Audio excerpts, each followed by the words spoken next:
이제 여행 가이드가 됐습니다. 네. 근데 제가 여행 가이드가 그렇게 재밌는 줄 몰랐어요.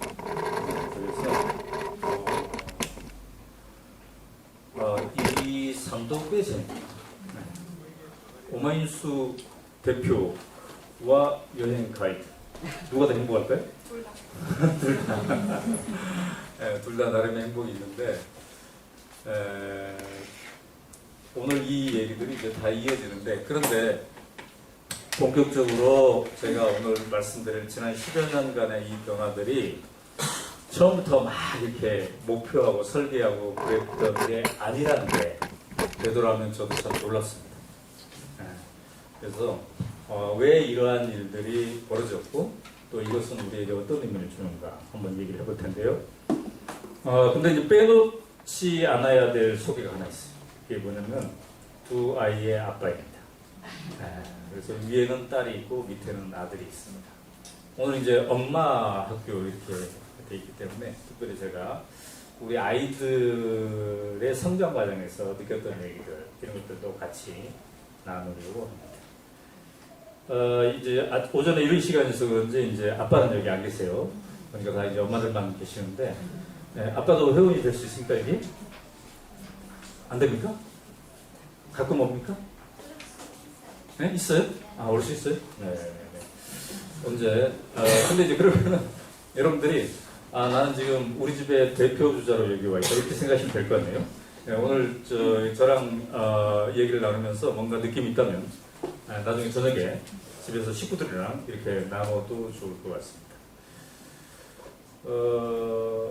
사회 변혁을 위해서 뭔가 막 앞장서서 막 일하고 이런 사람은 자기 자식들 교육은 잘 시킬까요? 그만큼 기대만큼 못할까요? 어떨까요? 못할 것 같아요? 그럴 것 같아요? 우리 제가 강연하다 보니까 선생님들도 제가 많이 만나거든요. 선생님들이 교실에서 아이들 가르칠 때는 웬만큼 한대요. 근데 집에서 자기 자식을 가지고 할 때는 너무너무 힘들다고 그런 얘기를 많이 하더군요. 그래서 오늘 저는 이제 개인적인 얘기도 좀 나눠볼까 하는데요. 단, 제가 여기에서 이제 우리 가족에 대해서 하는 얘기는 어디다 옮기지 않으면 좋을 것 같습니다. 이제 아이들이 많이 커버려가지고 지금. 옛날에는 막 해도 상관없었는데, 지금은 이제 20대 후반, 30대 초반이에요. 그래서 많이 컸기 때문에 아이들의 프라이버시를 보장을 해줘야 됩니다. 이렇게 되네요. 자, 저는 이제 2000년에 오마이뉴스를 만들었거든요. 그러니까 지금 23주년이 되어가네요. 그리고 애초에 중고등학교 때부터는 조용히 혼자서 글을 써야 되겠다, 소설을 써야 되겠다 이런 생각을 했습니다. 그래서 사실은 제가 20대 중반에 소설가로 데뷔도 했습니다. 여러분 모르시죠? 찾아봐도 안 나옵니다. 다행히 그때 인터넷이 없던 시절에 제가 데뷔를 했기 때문에 책에만 있지 인터넷으로 전환이 안 되어 있어요. 참으로 다행스럽게 생각하고 있습니다. 그러던 제가 35인가 7인가 그때 이제 오마이뉴스를 만들어서 이렇게 이제 해오고 있는데요. 저는 학창 시절에 제가 뭔가 사업을 해서 사업을 한다는 것은 1인 사업도 있을 수 있겠지만 대체로 회사를 만들고 다른 사람들과 뭔가 함께 도모해서 뭘 하잖아요. 그런 사람이 될 거라고는 정말 단 일도 생각하지 않았어요. 그래서 지금 신기합니다. 제가 지금 하고 있는 일들을 중고등학교 시절로 되돌아가서 한번 생각을 해본다면, 그래서 저는 중고등학생들에게 강연할 때 늘 그래요. 지금의 내가 나의 전부가 아니다. 내 안에는 지금 내가 단 1도 생각하지 않았던 또 다른 특성이, 또 다른 장점이 내 안에 있을지 모른다. 근데 우리는 중고등학교 때 그 정도에서의 자기의 성격, 자기의 체형, 그 다음에 자기의 성적 특성, 뭐 이런 걸로, 아, 나는 이런 사람이 될 것 같다. 이렇게 짐작할 수가 있잖아요. 그때로 거슬러 올라가면 지금의 저는 상당히 많이 다른 길로 와 있는 사람인데, 그 중에 하나가 이제 오마이뉴스를 만든 거였고, 그리고 그 후에 덴마크를 간 것도 또 그런 것 같아요. 제가 지금 여기 25라고 써 있잖아요. 25번 덴마크를 갔던 얘기입니다. 지난 10년 동안. 여러분 어떤 나라에 이제 여행을 가면은 한번 갔다 오면 그 나라는 잘 안 가죠. 왜냐면 다른 나라 또 가고 싶으니까. 근데 저는 특이하게 25번이나 왔다 갔다 했고, 오는 8월 7일 날 이제 또 갑니다. 계속 갑니다. 근데 여기 16이라는 숫자가 써 있잖아요. 25번 중에 16번은 이렇게 독자들과 함께 갔어요. 제가 여행 가이드가 되어가지고. 이 친구가 초등학교 4학년인가 그럴 거예요. 초등학교 4학년부터 60대에 이르기까지 다양한 사람들이 같이 이제 덴마크로 견학 여행을 가는 거를 무려 16번 했습니다. 아까 제가 모든 건 계획되지 않았다고 그랬죠? 책을 썼더니 이런 강연장에서 어떤 분이 막 질문하는 거예요. 아, 우리도 가봤으면 좋겠는데 같이 갈 수 있냐? 그게 시작이었습니다. 근데 또 16번이나 갈 줄은 몰랐어요. 16번 이렇게 가면은 어떤 분은 그래요. 이제 재미없지 않냐고. 다 볼 거 봤으니까. 근데 너무너무 재밌어요. 왜냐면, 때에 따라서 다르고, 구성원에 따라서 다르고, 뭐, 대학생도 있고, 그죠? 선생님도 있고, 매우 다른 구성원들이랑 같이 가고, 그 다음에 우리가 그 때에 따라서 자기의 고민도 달라지죠. 우리 아이가 초등학생 때랑 중학생 때랑 고등학생 때 달라지지 않습니까? 그죠? 그 다음에 저는 이제, 덴마크에 갔더니 이런 학교가 다 있구나. 가장 핵심적으로 제가 감동한 학교가 1년 동안 쉬었다 간 학교예요. 우리는 왜 중학교 졸업하면 왜 고등학교로 직행해야 한다고 생각했을까? 사실 근데 대학생들은 휴학을 할 수가 있어요. 그죠? 어느 정도 자기 시간을, 쉴 시간을 만들 수 있는 게 대학생 말입니다. 근데 중고등학교 때 우리가 생각해보면 우리는 늘 그냥 직진해야 된다고 생각했어. 왜 그래? 중학교 졸업하고 고등학교 올라가기 전에 1년 동안 쉬었다 간다는 생각을 왜 못했지? 그리고 고등학교에 올라갔어. 3년 내내 달려야 되잖아요. 근데 고등학교 1학년 정도 마치고 한 1년 정도 쉬었다 가면 안 될까? 근데 그게 제도적으로 보장된 학교가 덴마크에 있더라고요. 그리고 그거를 무려 4명 중에 1명꼴로 그렇게 다니고 있더라고요. 우리는 왜 대안학교 그러면 100명 중에 한두 명이 다니잖아요. 근데 4명 중에 1명꼴로 다닌다는 것은 이미 문화화되어 있다는 거죠. 그죠? 네. 그런 것들도 보면서, 이런 학교 우리나라에 있으면 좋겠네 했는데, 이제 첫 시작으로부터 3년 후에 그런 학교를 만들었어요, 제가. 강화도에. 이거 널리 알려진 소식인데, 마산까지는 안 알려졌네. 지금 저기 어디까지 와 있어요? 대전까지 와 있는 것 같아요, 소식이. 그래서 그걸 8년째 운영하고 있어요, 8년째. 네? 한 2년 정도 있으면 여기까지 오나? 근데, 박수 한번 쳐봐요, 그러면. 그래서 그런 학교를 지금 이제 한 기수당 30명씩 다녔으니까 38은 20, 한 200여 명의 학생들이 실제로 덴마크 아이들처럼 1년 동안 쉬었다 가는 학교에서 1년을 보낸 겁니다. 근데 해보니까 어때요? 좋은 점만 있을까요? 또 어려움이 있을까요? 어려움은 나와요. 우리 마산 YMCA 같은 경우 처음에 이 자연 속에 이런 건물을 세웠으면 좋겠다. 이 꿈꿀 때가 제일 행복하죠, 사실. 근데 이제 건축 과정이 힘들고 또 건축해놨어. 그럼 막 프로그램 진행해야 되고 어떤 건 이 정도 하면 잘 되겠다라고 했는데 2, 3년 지나면 또 어때요? 그 안에서 문제가 생기고 도전거리가 생기잖아요.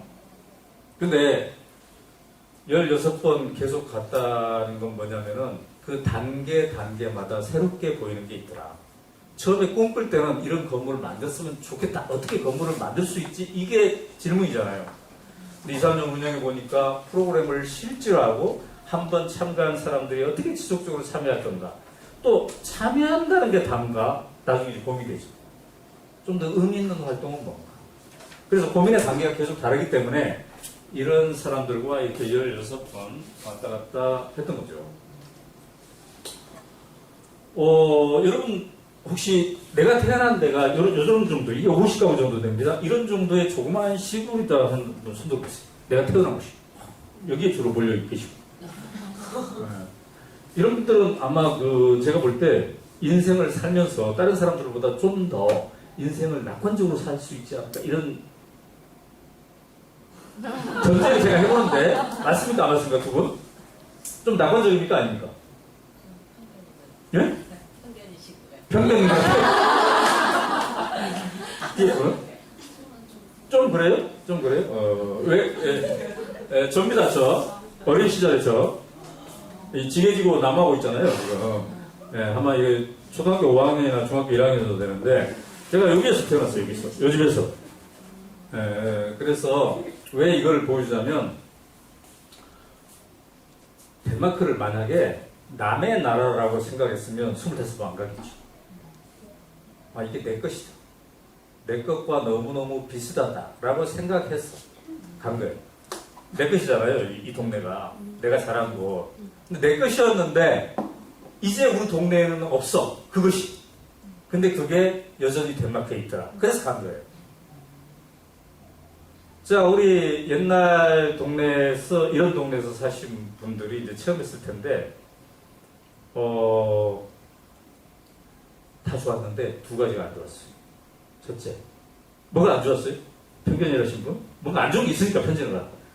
시골에서 살면 뭐가 안 좋아요? 저는 그 동네에 버스가 자주 오지 않는데 학교를 좀 걸어다녔어요.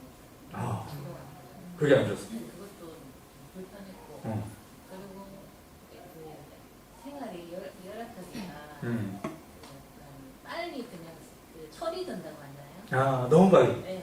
그런 것들이 맞아. 오히려 사회에는 굉장히 갈등을 많이 일으키고 그래. 지금 이 말씀 속에 제가 하고 싶은 얘기가 다 포함되어 있어요. 열악하다는 표현이 나왔잖아요. 가난. 이게 안 좋아요. 그 다음에 두 번째, 너무 철이 빨리 들었다고 했잖아요. 아동 노동을 시키더라고. 초등학교 3학년밖에 안 되는 막 리어카 끓으라고 하고, 고구마 캐라고 그러고, 지게지고 나무하라고 그러고, 아동 노동에 시달리라고. 돈도 없어. 가난해. 근데 최대 축복이 있어요. 축복. 동의하실지 모르겠는데 축복이 있는 게 뭐냐면, 가난하고 아동 노동에 시달리는데, 저는 어찌됐건 이 동네에서 그래도 인생은 살만하다.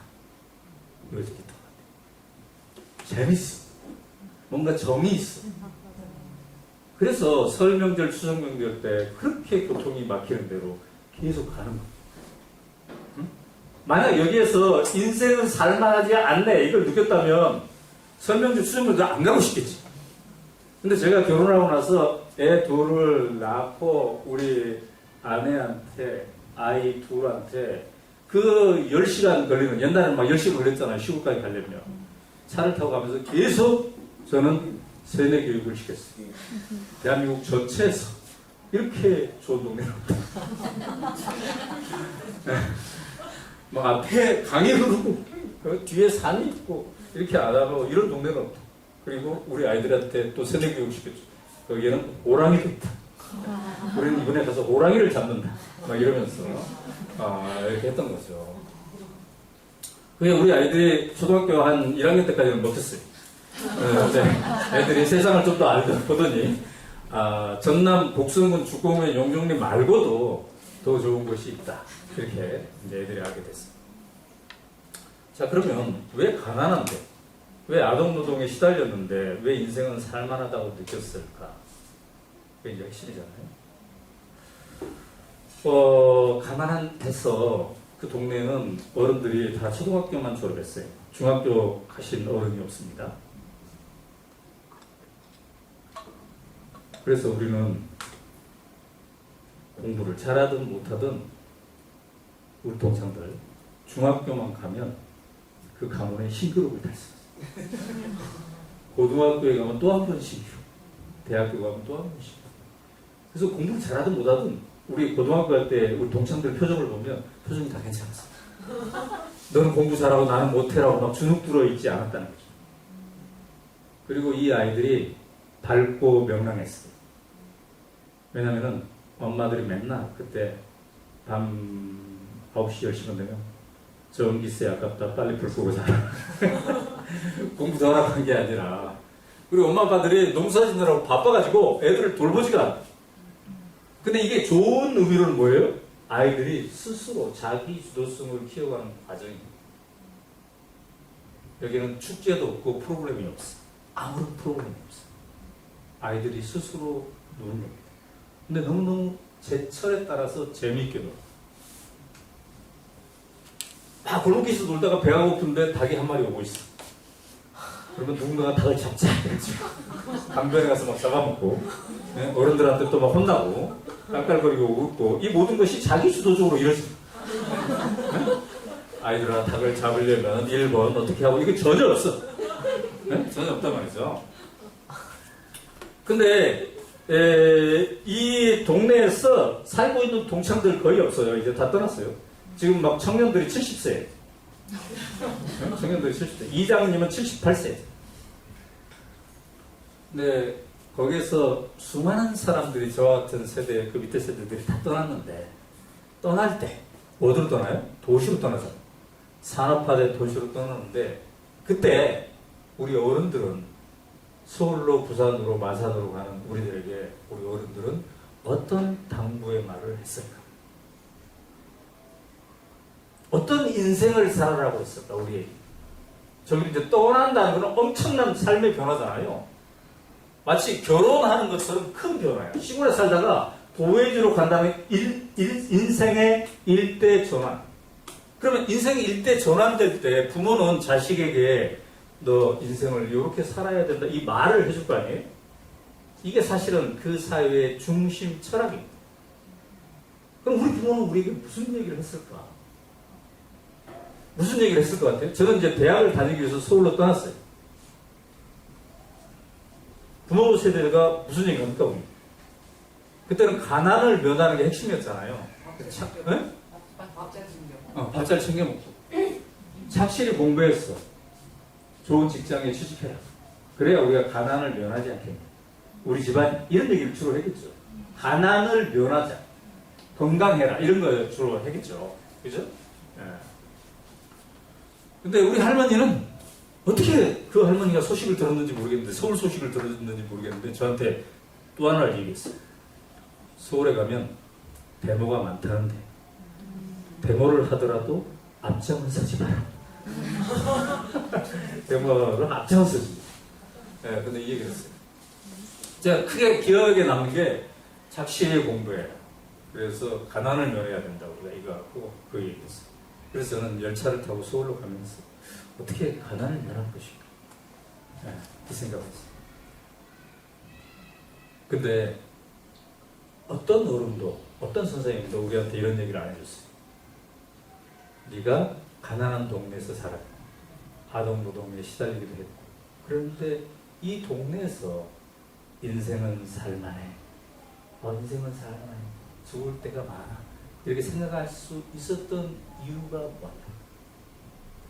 너는 그것을 잊지 말고 그것을 서울에 가서도 다른 사람들에게 전파해라.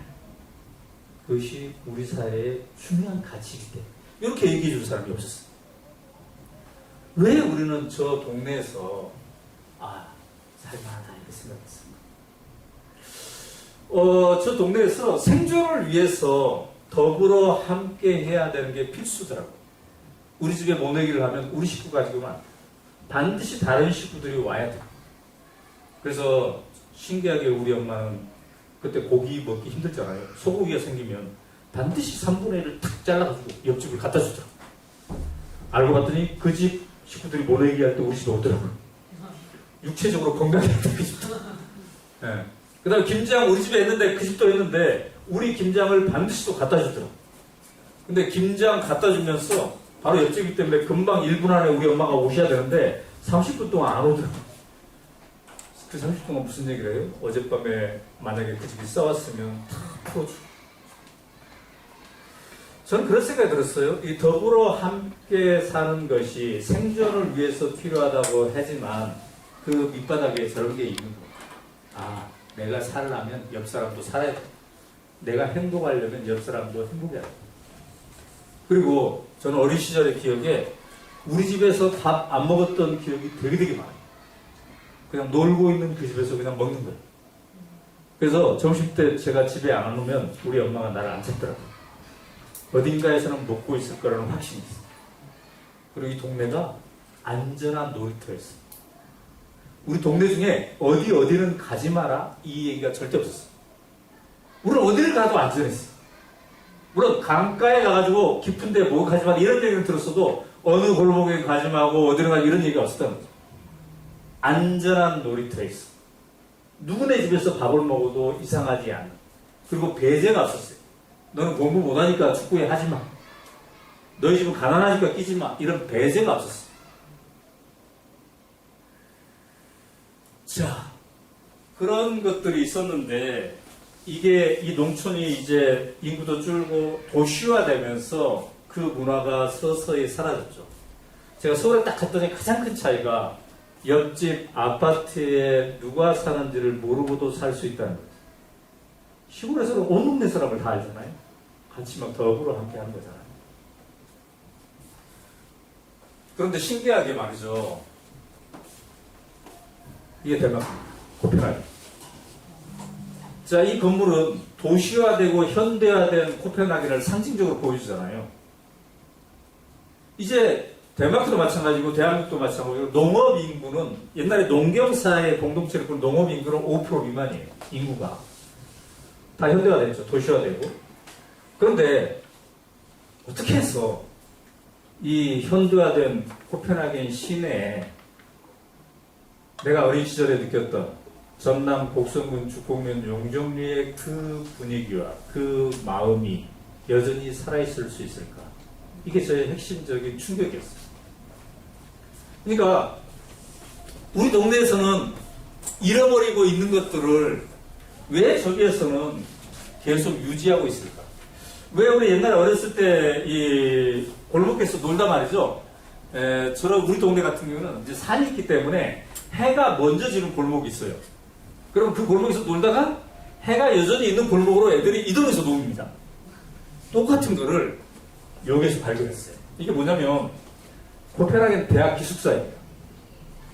근데 여기 500명의 학생들이 살고 있어요. 자, 500명의 학생들이 각자 살고 있는 원룸들입니다, 이게. 근데 얘네들이 10명 정도씩 옛날에 시골의 대식구 개념으로 식구를 만들었더라고요. 그래서 잠은 각자 자지만 공동 거실이 있고 공동 식당이 있고 컨퍼런스 룸이 있고 이래가지고 이 10명의 식구들이 일주일에 이틀은 저녁 식사를 당번을 정해가지고 직접 해서 같이 식사를 나눠 먹더라고요. 너무 신기하잖아요? 요새 서울에서 지금 하숙집이요. 옛날에 그 응팔에 나오는 하숙집하고 달라요, 이제.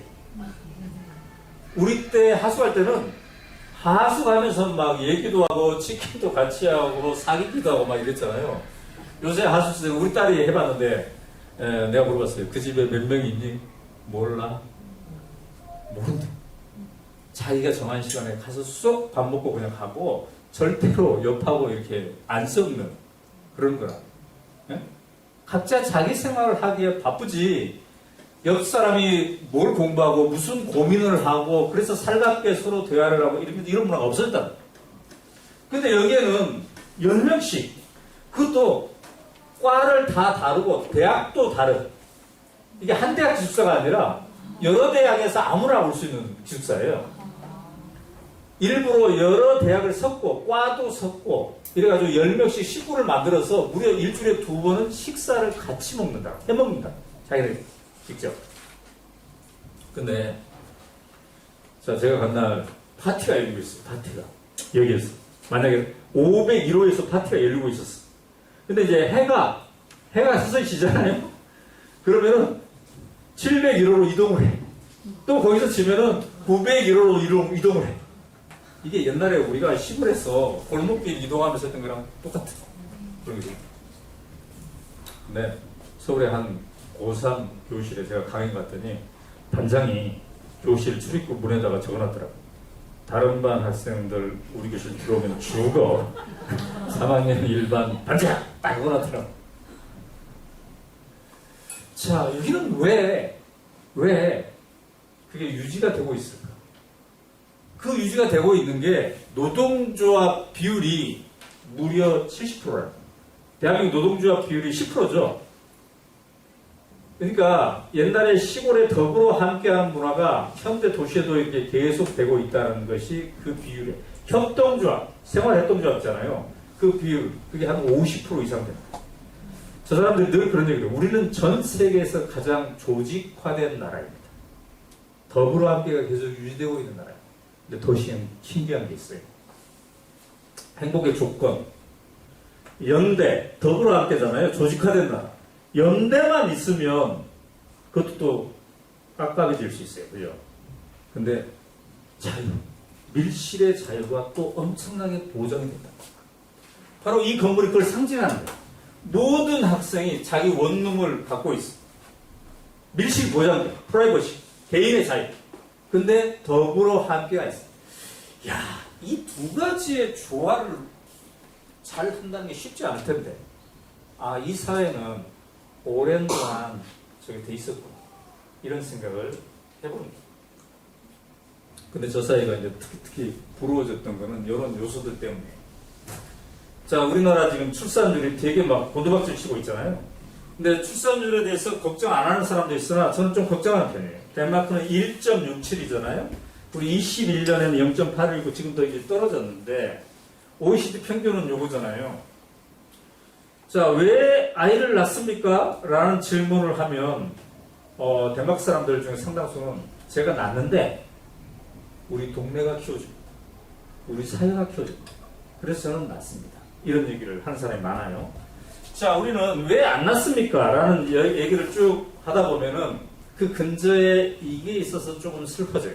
그게 뭐냐면 지금 이 세상을 내가 살아봤는데 다음 세대에게 이 세상을 권하는 것이 조금은 주저스럽고 조금은 미안하기도 하고 자신감도 없고 그런 것 같다. 그렇다면 우리는 저 시골에서 떠나서 도시로 가가지고 좋은 사회를 만들겠다고 산업화, 민주화 여러 가지 노력을 했는데 왜 이 사회는 다음 세대 우리가 자신 있게 권할 만한 사회가 안 되었을까? 이게 저의 핵심적인 고민이었어요. 그 고민이 자연적 나이 50이 딱 되니까 본격적으로 더 시작이 되더라고요. 50은 여러분 30 넘을 때, 40 넘을 때 조금 생각이 막 복잡해지죠. 50은 더 그러더라고요. 아, 이제 내가 인생의 절반을 100세 시대라고 해서 완전히 살았고, 그리고 50이 더 그런 이유는 이제 더 이상 남을 비판하기가 힘들더라고요. 물론 남 비판할 수 있죠. 근데 늘 그 비판 속에는 근데 그런 사회를 그동안 나도 함께 만들었어. 이 생각이 함께 있고. 그래서 우리는 왜 이런 사회를 만들었지라는 질문도 있지만 나는 왜 이런 사회를 만들었지? 근데 내가 행복하려면 내 개인적으로도 잘 되는 것도 좋지만 내가 추구했던 방향으로 이 사회가 가면 더 좋을 텐데 왜 그러지 못했을까? 그러니까 기운이 좀 빠지더라고요. 그리고 요즘 KBS가 캠페인하고 있는 게 뭐냐면 전국에 고립되고 은둔된 청년이 64만 명이래요. 그래서 이 청년들이 집 밖을 안 나가고 이 주눅 들어있고 내가 사회에서 뭔가 쓸모가 없을 것 같아 이런 사람이 64만 명이라는 거예요. 이들을 어떻게 밖으로 할 것인가. 이렇게 고립 은둔 청년이 많다는 것은 덴마크 사회랑 비교해보면 내가 쓰러지면 내가 주눅 들면 누군가가 나에게 와가지고 이 주눅을 풀어줄 거야. 이 기반이 잘 안 돼 있다는 걸 의미합니다. 그러니까 엄마 아빠들이 더 힘들죠. 이 엄마 아빠들 친척 가족들이 이거를 이제 부담을 해야 되는 이런 거잖아요. 그 다음에 고독사가 매년 늘어나고 있는데 그 절반이 50, 60 남자들이다라는 것도 있어요. 그러니까 청년들도 마찬가지지만 중장년층도 내가 외로우면 누가 나를 받쳐준가, 이 위험사회가 계속되고 있기 때문에 이 사회가 더 부러워졌어요. 그러면 왜 이 사회는 이렇게 되었을까? 이게 이제 북유럽입니다. 북유럽. 여기가 우리가 주로 얘기하는 덴마크고, 노르웨이고, 스웨덴이고, 핀란드고, 그렇게 되는 거죠. 근데 조금 신기한 게 있죠? 이 네 개 나라가. 자, 이 국기 모양이에요? 네? 똑같죠? 거의 똑같아. 색깔만 다르지. 그만큼 이 네 개의 나라가 공동 문화, 이게 지금 십자가 표시잖아요. 공동 문화를 형성하고 있었고, 한때는 다 덴마크 나라이기도 했습니다. 옛날에 13세기 말 이때. 개신교 중에 루터교라는 게 이 네 개 나라의 7, 80%를 차지하고 있는데, 근데 행복지수 조사를 유엔이 할 때마다 우리는 한 60위 정도, 5, 60위 정도 되는데 이 네 개 나라는 1위를 계속 다퉈요. 그리고 네 개 나라가 다 10위 안에 들어요. 점수 차이도 별로 크지도 않고. 요새는 핀란드가 1등할 때가 많습니다. 덴마크가 1등할 때도 있었지만은, 자, 이렇게 여기도 5등 안에 들고 6등인가 막 그래요. 왜 이 나라는 도대체 행복하지? 그랬더니 아까 우리 강연 전에 여러분들이 엄마 대학 이렇게 딱 했을 때 나 사랑이라고 썼잖아요. 저 네 개의 나라의 사회는 시민 한 사람 한 사람이 자기를 있는 그대로의 나를 사랑하는 것을 좀 더 도와주고, 그러니까 우리가 있는 그대로의 나를 사랑하고 싶잖아요. 근데 그게 사회가 도와준다면 좀 더 좋잖아요. 그럼 왜 도와줄까? 내가 행복했으면 좋겠어. 근데 그러려면 옆 사람도 행복해야 될 것 같아. 이게 이 중심 철학으로 자리 잡고 있구나, 이런 생각이 들었어요. 물론 이 네 개 나라가 막 공동 선언문 이런 거 쓴 거 하나도 없습니다. 제가 이 네 개 나라를 왔다 갔다 하면서 제가 이렇게 느껴본 거예요. 아, 이런 것이 있었구나. 제가 이제 책을 쓰고, 그래서 덴마크에 대한 책을 쓴 거죠. 덴마크에 대한 책을 이런 책을 쓴 거예요. 그리고 교육에 대한 책도 쓰고. 근데 이제 이런 책을 쓰면서 여러 군데 이제 강의를 왔다 갔다 했는데, 오늘 자리가 아마 거의 한 1,500번 정도 될 겁니다. 지난 10년 동안. 근데 그 중에서 제일 힘들었던 자리가 이 자리. 고등학교 3학년들. 앞줄에 앉은 학생들 표정만 보세요. 왜 이날이 힘들었냐면, 이게 고등학교 3학년들 때 수능 성적이 발표된 날. 그 앞에서 제가 이제 강연 주제는 수능이 인생의 전부가 아니다. 네, 왜 제가 이날을 꼭 기억하고 가장 힘들었다고 생각하냐면, 우리 집에 아들이 수능을 봤기 때문에. 이게 7, 8년 전이었는데 우리 집에 아들이 수능을 봤어요. 우리 집에 위는 딸, 밑에가 아들 3살 터울인데요. 딸은 이제 모험 스타일이에요. 아들은 자율분방. 아들과 딸의 핵심적 차이는, 학교에서 숙제를 가지고 초등학교 때 집에 오면은 딸은 엄마의 말에 따라 숙제를 먼저 하고 놉니다. 근데 아들은 절대로 그렇지 않습니다. 애들이 지금 축구하고 있는데 지금 때를 놓치면 축구를 같이 못한다. 그러니까 축구를 먼저 하고 숙제를 해야 된다. 근데 숙제도 안 하고 갈 때도 있고. 매우 자유분방한 이런 건데, 근데 정이 더 있는 거는 우리 아들이 있었어요. 우리 딸은 약간 새침대기 스타일이고, 그래서 어른들이 우리 두 아이를 데리고 가면 우리 아들을 훨씬 좋아했습니다. 그렇지 않겠습니까? 초등학교 때 뭐 성적 무슨 상관이야? 밝고 명랑하고 말 잘하고 막 옆집 아저씨한테 인사 잘하고, 이거 훨씬 중요하지. 근데 그렇게 밝고 명랑하던 이 남학생이, 둘째가 중학생이 되더니 서서히 오돌지더라고. 고등학생이 되더니 말을 잘 안 하죠. 이게 아빠에게는 엄청난 충격이었어요. 아빠의 재미는 딸하고 이렇게 하는 것도 있겠지만 아들하고 막 같이 축구하고 엉키고 장난하고 이런 거 되게 중요하거든요, 아빠한테. 근데 그러던 아들이 말을 안 해, 주눅이 들어.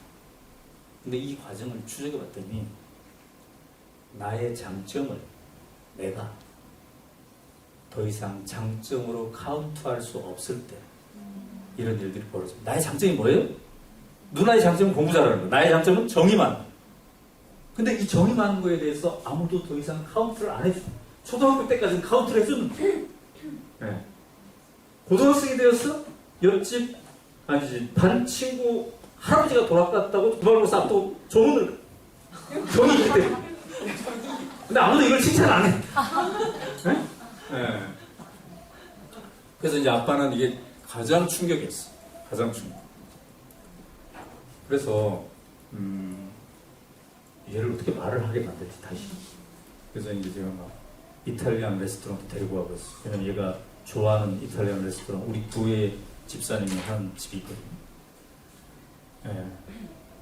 그 집에 아빠가 가져오고 같이 가더라고. 그래서 찬스다 해가지고 데리고 가가지고 말을 시킨 거지. 말을. 피자를 먹을래? 파스타를 먹을래? 말을 안 해. 다시 물어봐도 말을 안 해. 드디어 했어. 피자냐 파스타. 그래서 답이 뭐냐면 아무거나. 그러든가. 응? 그러든가. 네.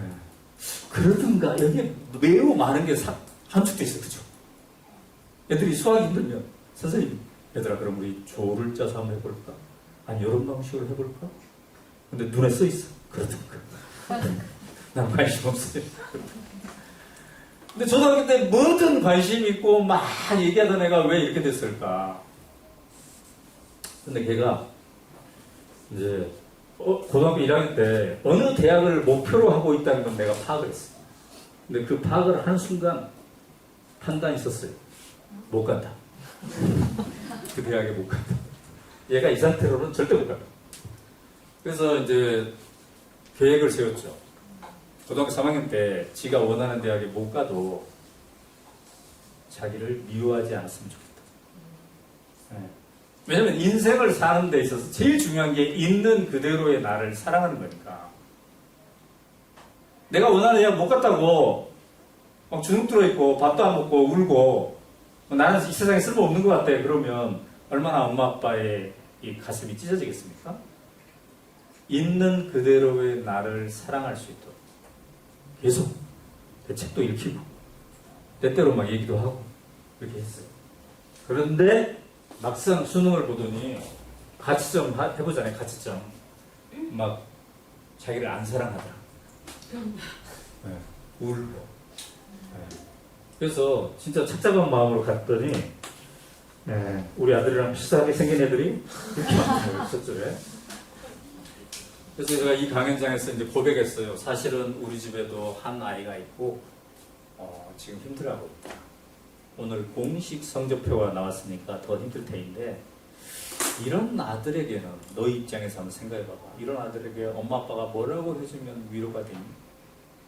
그러더니 한 남학생이 엄청난 얘기를 했어. 말로만 괜찮아하지 마시고 실제로도 괜찮으시고. 대한민국 고등학생 대단하지 않습니까?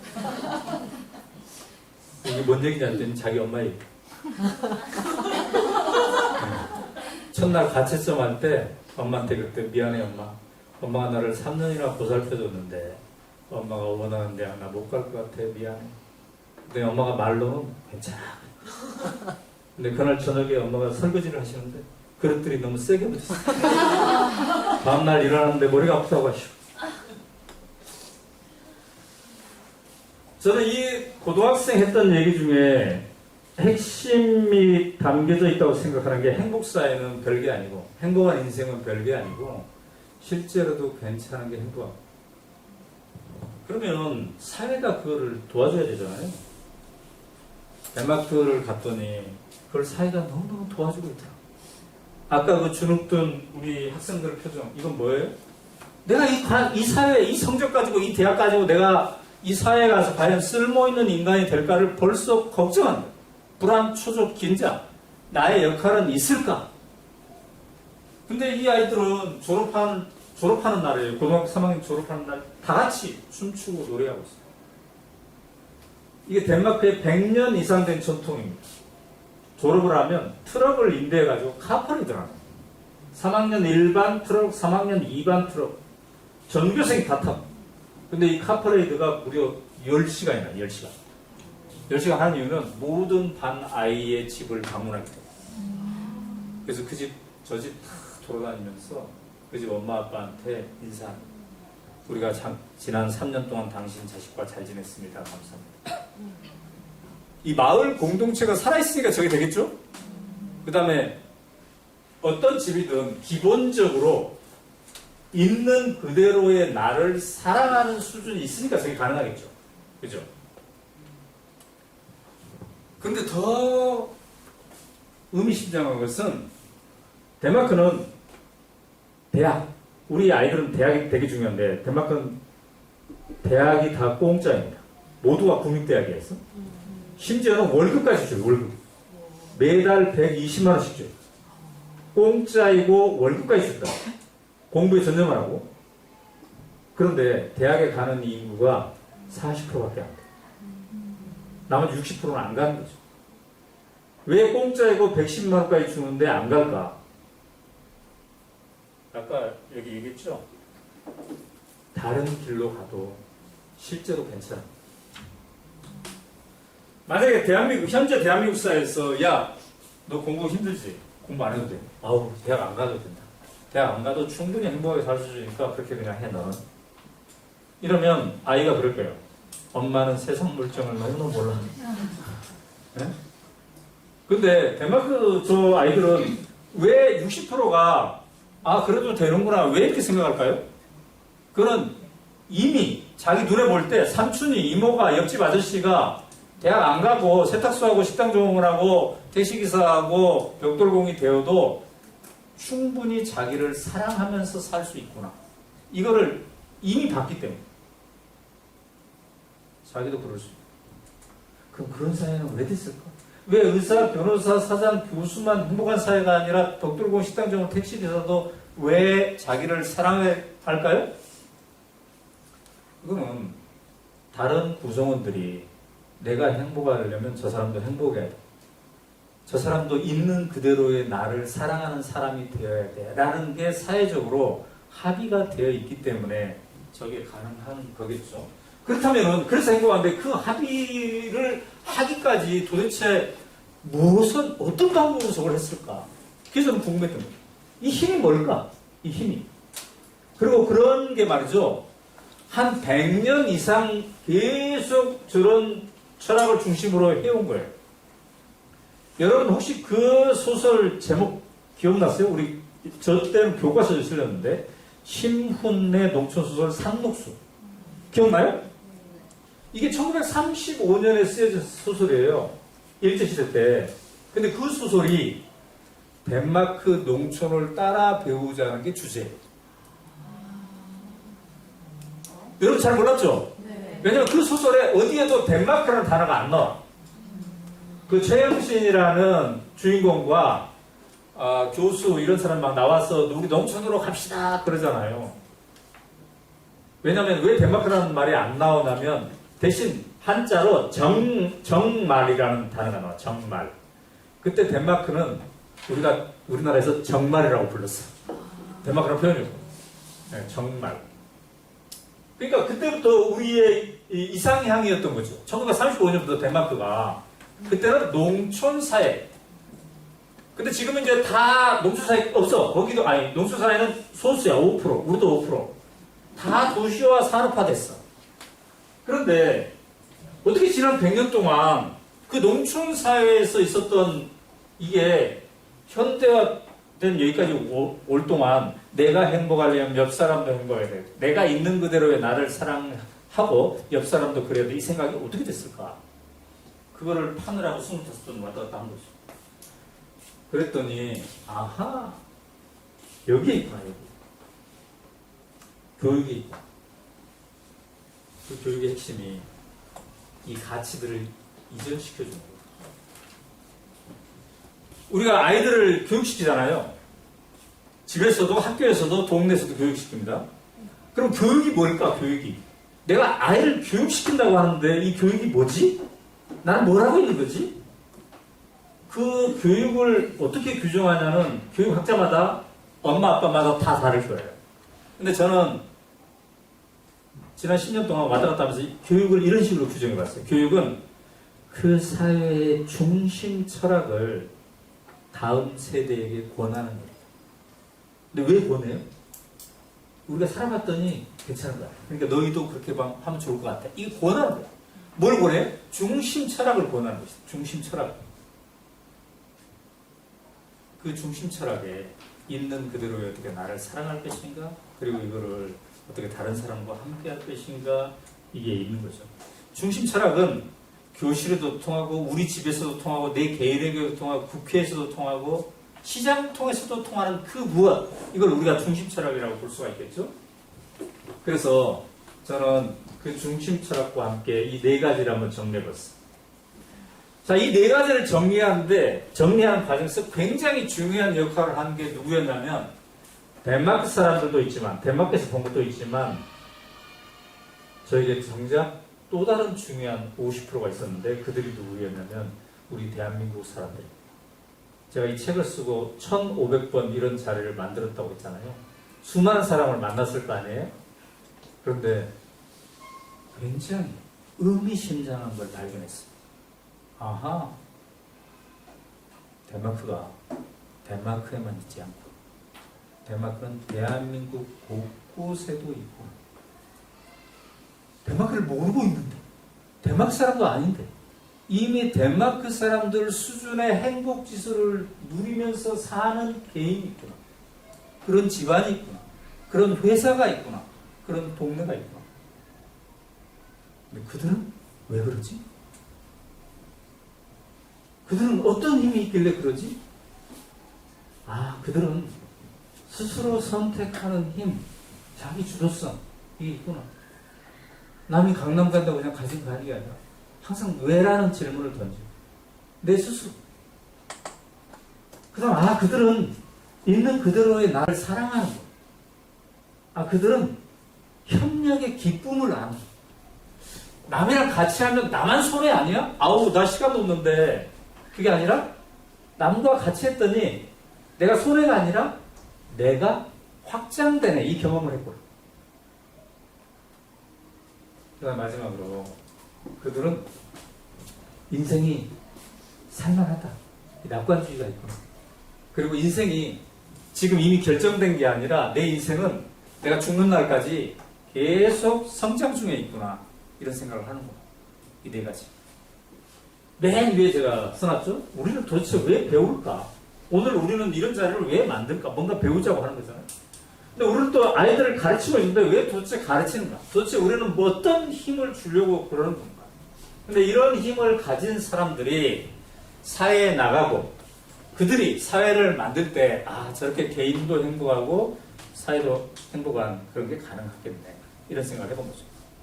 물론 여기서 전제는 덴마크든 어디든 다 유토피아는 없죠. 그죠? 완벽하게 행복한 건 없습니다. 저도 마찬가지. 저도 이렇게까지 얘기하는 저도 맨날 쌩쌩하고 주눅드는 순간이 없을까요? 저도 있어요. 덴마크도 있고, 덴마크에도 자살한 사람 있고 우울증 환자도 있고 다 있어요. 근데 그럼에도 불구하고 그들이 다시 일어서게 하는 어떤 중심, 이걸 우리가 생각을 해보자게 하는 게 전제죠. 자, 그럼 하나씩. 자기 주도성, 스스로 선택하는 힘. 덴마크의 대부분의 유치원이 이렇게 숲속 유치원입니다. 숲에서 아이들이 이렇게 자라는데, 자기 주도성을 키워주기 위해서 이런 유치원들은 하루 종일 프로그램이 하나도 없대요. 프로그램이 하나도 없으면 애들은 뭘 할까요? 스스로 알았어. 자기가 하고 싶은 대로 이렇게 하는. 그럼 선생님의 역할은 뭐예요? 선생님의 역할은 선생님도 그냥 사는 거예요, 거기서.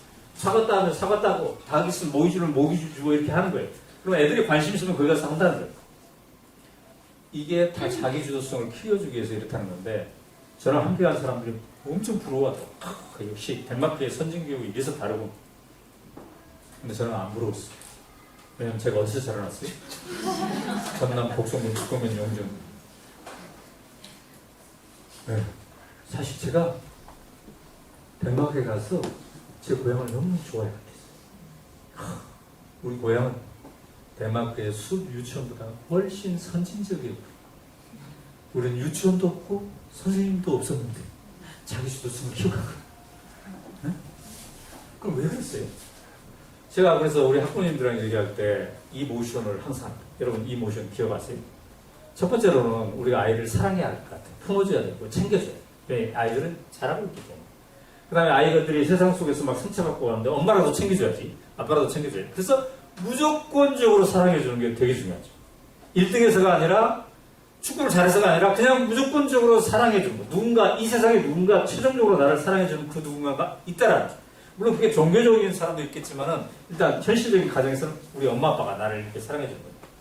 근데 요것만 있어서는 자기 주도성을 키워가기 힘들다. 반드시 필요한 게 나머지 50%. 놓아줘. 놓아줘야 돼. 아이 스스로 할 수 있는 공간. 이 시간이 걸리더라도 놓아줘요. 여러분 생선 먹으려면 가시를 발라 먹어야 돼요. 가시를 안 바르면 목에 걸릴 수가 있어. 아이들은 특히 위험하죠. 그럼 몇 살 정도까지 가시를 발라주면 좋을까요?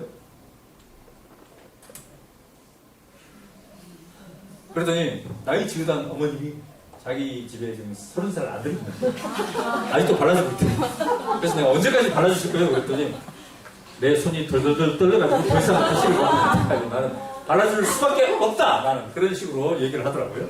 뭐 어머니의 끊임없는 사랑, 이게 대한민국을 유지하는데 어마무시한 간접 자본이에요. 사실 상징적 자본이죠. 근데 이제 그런 것만 있어서는 안 된다. 적절할 때 놓아줘요. 여러분 목에 가시 걸려봤죠? 생선 먹다가 어떻게 하면 해결되던가요? 밥을 많이 먹고 꿀떡 쓰면 돼. 이거 누구한테 배웠어요? 엄마한테 배웠잖아. 엄마가 하니까 우리가 했으니까 애 스스로 해야 된다고. 근데 이걸 배우지 않으면 가시 걸리면 바로 응급실로 막 가야 된다고 애들 생각할 수가 있어요.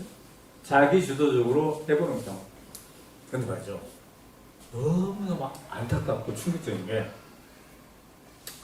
제가 1,500번 강의하면서 절반은 그 강의 대상이 중고등학생이었어요.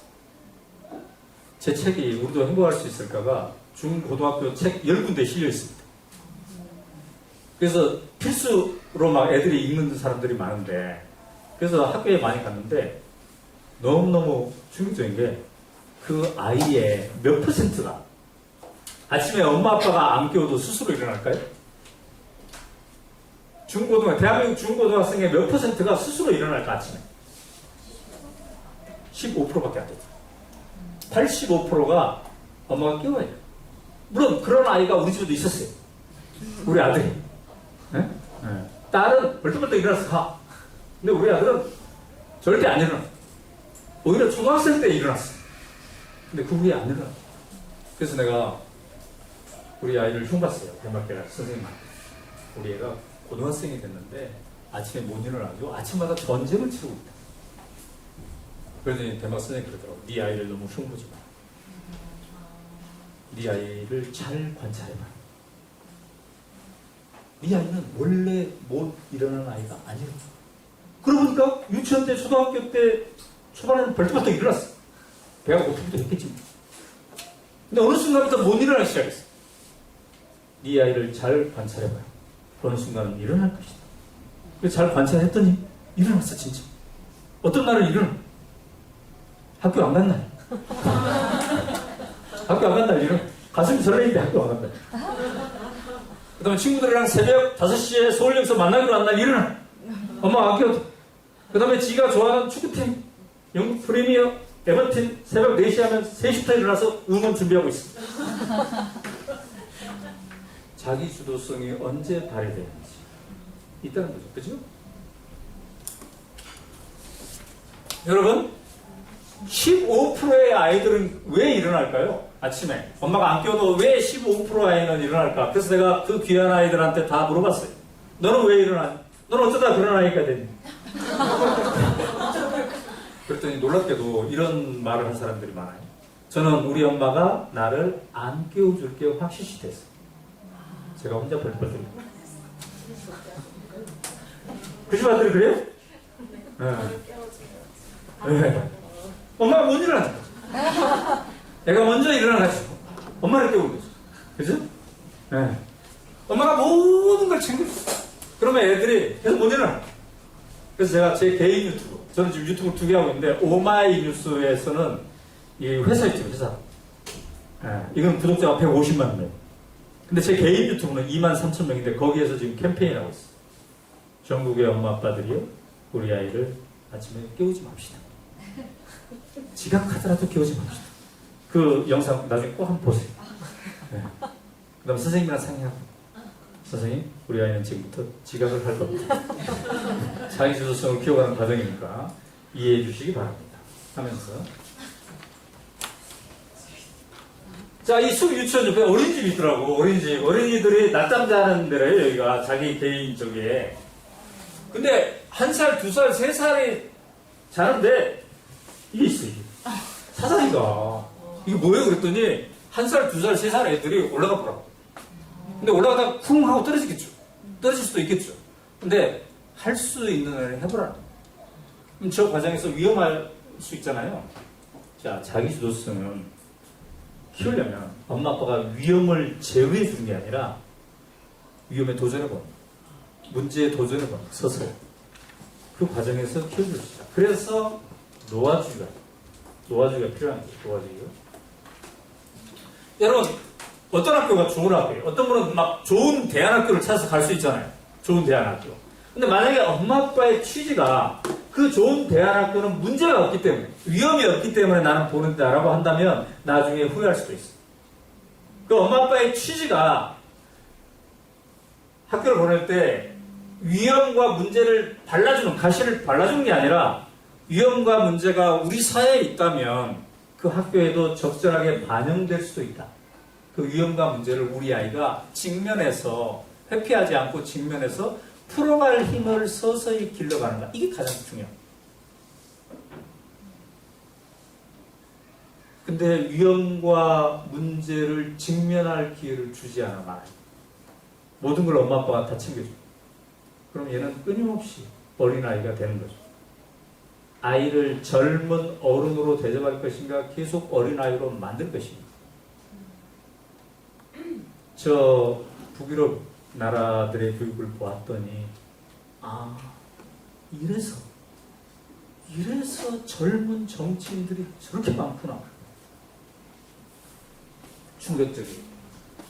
핀란드의 총리가 34살에 됐어요.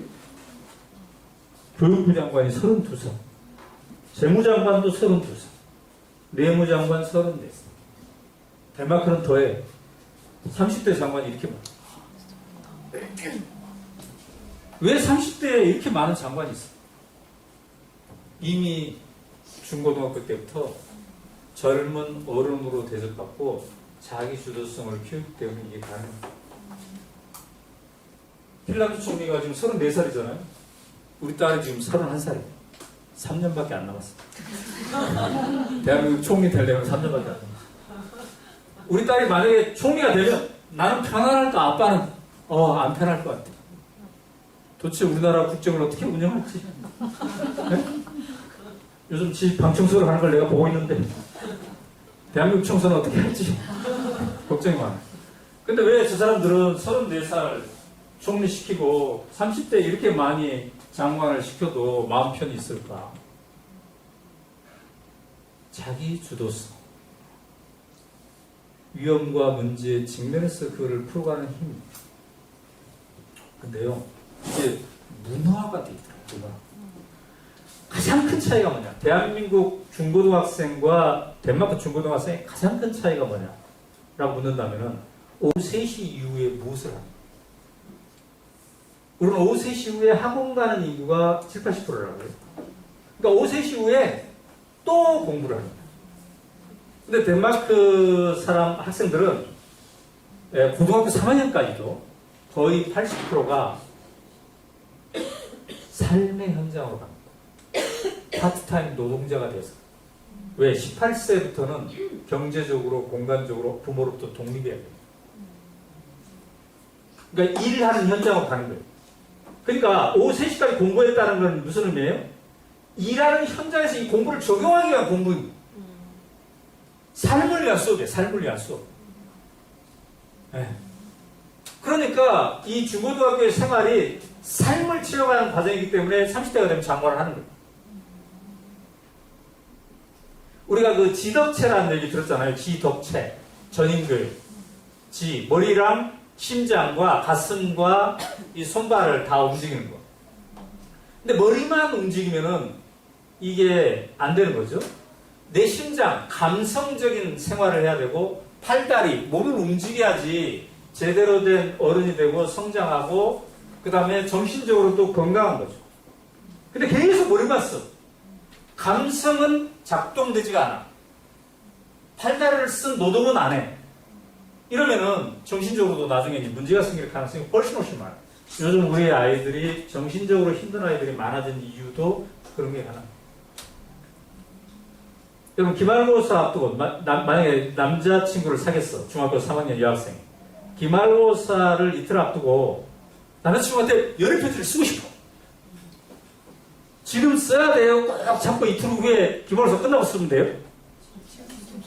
어? 아이씨 나는 배울 때로 지금 꼭 참고 기말고사 끝나고 써야지. 그렇게 생각하는 그렇게 훈련된 아이들이 있을 거야 아마. 네? 근데 기말고사 끝나고는 그 감성이 사라집니다.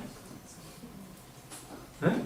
그러니까 이 심장이 움직인다는 것은, 가슴이 움직이는 것은 내가 뭔가를 저지르고 싶을 때 저질러면서 느끼는 또 다른 도전과 발상과 창의적 생각과 내 삶이 확장된 이 경험을 해야 돼.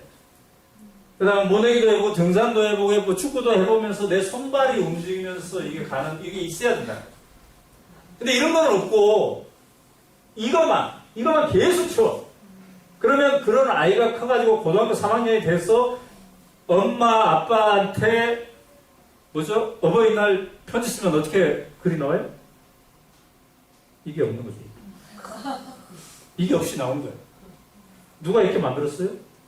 엄마 아빠가 그렇게 만든 거예요. 어쩌면 이 세 가지가 다 움직이고 이게 돼야 됩니다. 자기주도성. 그래서 우리가 이 놓아주기 훈련 이거를 적절하게 해야 되는 거죠. 근데 이게 아이 교육뿐만 아니라 가정과 사회와 직장에서 다 필요한 거예요. 제가 지금 오마이뉴스 사장이잖아요. 오마이뉴스 대표잖아요. 직원이 105명 있어요. 오늘 근무일이잖아요. 저는 지금 마세는 거 있어요. 응? 하나하나 챙겨야 되는데 마세는 왔어. 일 안 하고 있어 지금. 근데 이런 훈련을 일부러 해야 돼. 자기 스스로 할 수 있는. 제가 지금 제일 자랑스러워하는 것은 이제 오마이뉴스 본판은 제가 거의 가냐. 자기 스스로 할 수 있는 시스템으로 다 돼 있어. 그래서 저희 허벅지가 시뻘릅니다. 계속 꽂힙니다.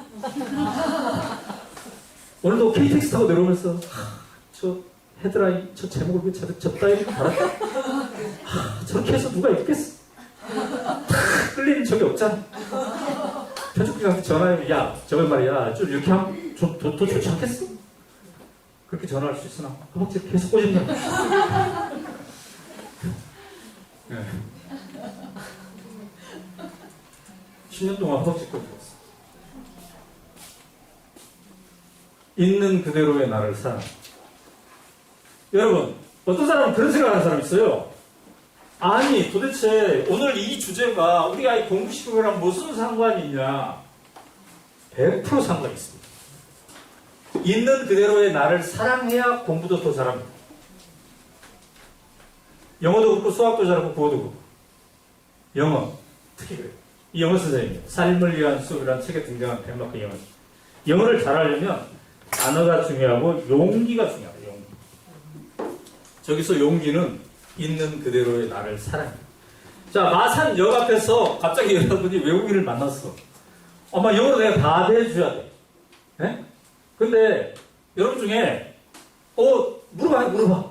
막 영어를 못하고 물어봐. 이렇게 얘기하는 사람이 있고 막 일부러 피해가. 저 사람이 나한테 물어볼 것 같으니까 난 저리 갈 거야. 이런 사람이 있어요. 두 부류가 있을 거예요. 여러분은 어떤 부류예요? 피해가요? 앞으로 내 강의 들었으니까 절대 피해가지 마. 이렇게 얘기하세요? 네. 제가 저랑 이제 덴마크에 가게 되면은 신청서가 있어요. 신청서. 돈도 필요하지만 신청서 써야 돼요. 거기에 영어회화 상중하 써요. 왜냐면 조 짤 때 서커스 짜려고. 근데 어떤 분은 상에다가 표기했는데 7박 9일 내내 긴장되면서 사. 덴마크 사람도 잘 안 만나. 점심시간에 덴마크 사람이랑 테이블에 밥 먹는 게 있는데 나한테 귓속말 넣어가지고 저는 좀 빼주세요. 밥이라도 편안히 먹고 싶어요. 아니 영어 회화가 상인데 왜 그러냐고. 상인데. 근데 하인 사람 있어. 하. 근데 너무너무 잘 어울려. 덴마크 사람. 네? 브라바! 하고 먹고 영어 회화가 하인데 본인이 다른 사람을 위해서 통역도 해줘. 그런 사람 있죠? 네? 그런 사람 있어. 자기 못 알아듣는데 잘 알아듣는 사람한테 물어봐가지고 아 그랬어요? 하면서 다른 사람한테 다 접해요. 이 다음 시간은 어디로 가는 겁니다. 갑시다 하면서 자기가 앞장서 본다. 그런 사람 있어요. 이 두 사람 차이는 뭘까 도대체? 이 사람은 살아오는 과정에서 본인 스스로 했던 누군가의 자극을 받았던 있는 그대로의 나를 사랑하는 훈련이 돼 있어요. 제일 우리 아이들 교육할 때 안타까울 때가 언제예요? 쭈삣쭈삣 참여 안 해요. 그 정도 태권도 하면 충분히 잘할 것 같구만. 왜 태권도 동아리 안 드냐? 그 정도 댄스, 야, 너 유치원 때 댄스 잘했거든, 들어. 근데 안 들려고. 왜? 잘해야 된다고 생각. 그래서 이 마음을 있는 그대로의 나를 사랑하는 마음을 심어주는 게 절대적으로 필요한데, 덴마크를 행복사회로 만든 이 그루트의 목사, 동상입니다. 하나님, 목사니까 당연히 하나님 사랑하라고 했겠죠? 조국을 사랑하고 이웃을 사랑하고. 사랑이잖아요. 그 앞에서 제가 지금 사진 찍었잖아요. 뭔가 상을 받은 것 같죠? 일부러 자랑하려고 이 사진을 한 거예요. 2018년에 비덴마크인 최초로 그룬투비상을 제가 수상했어요. 한국에서 이런 학교를 만들고 이런 강연을 하고 책을 내고 이런 것 때문에. 그래서 제가 이 상을 받으면서 대한민국의 그룬투비는 누구일까 생각을 해봤는데 안창호 선생님이었어요. 안창호 선생님이 이렇게 얘기했어요. 진심으로 자기를 아끼고 사랑할 줄 아는 사람만이 비로소 남을 사랑하고 이롭게 할 수 있다. 진심으로 나를 사랑해야 남도 사랑할 수 있다.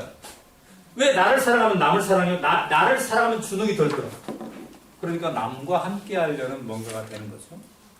엄마, 나도 댄스 동아리 들고 싶은데 나는 그 정도의 실력이 아니야. 이렇게 나를 안 사랑하면 절대 댄스 동아리 못 들어간다. 근데 나 옛날부터 봄치였지 엄마, 그지? 나 한번 이거 배우고 싶어. 이런 마음을 가지면 댄스 동아리에 들어간다. 이 마음을 어떻게 심어준다. 이게 굉장히 중요한 거죠. 우리 꿈틀리 인생학교, 제가 8년 전에 만든 학교의 축구팀. 근데 이 학교는 전원이 축구팀. 네. 잘하지 않아도 괜찮아. 이 정신이 있으니까. 여러분 각자 한번 생각해 보세요. 자기의 학창시절.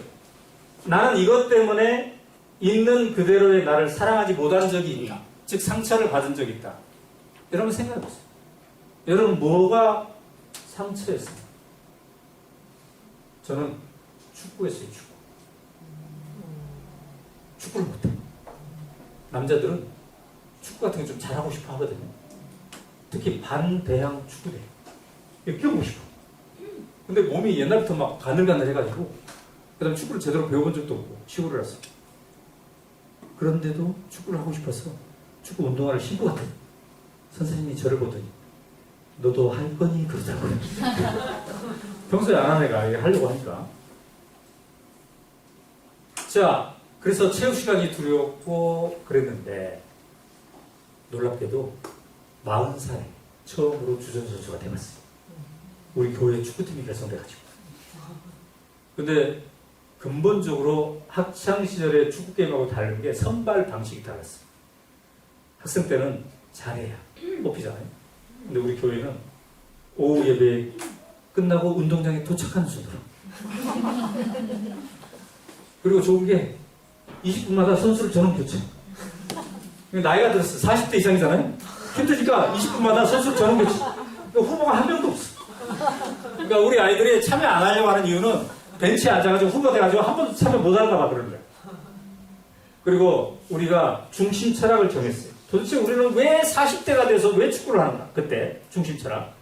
우리 왜 축구를 하냐? 우리 이기려고 하는 상대방은 그게 아니다. 우리 건강을 위해서. 혈액순환.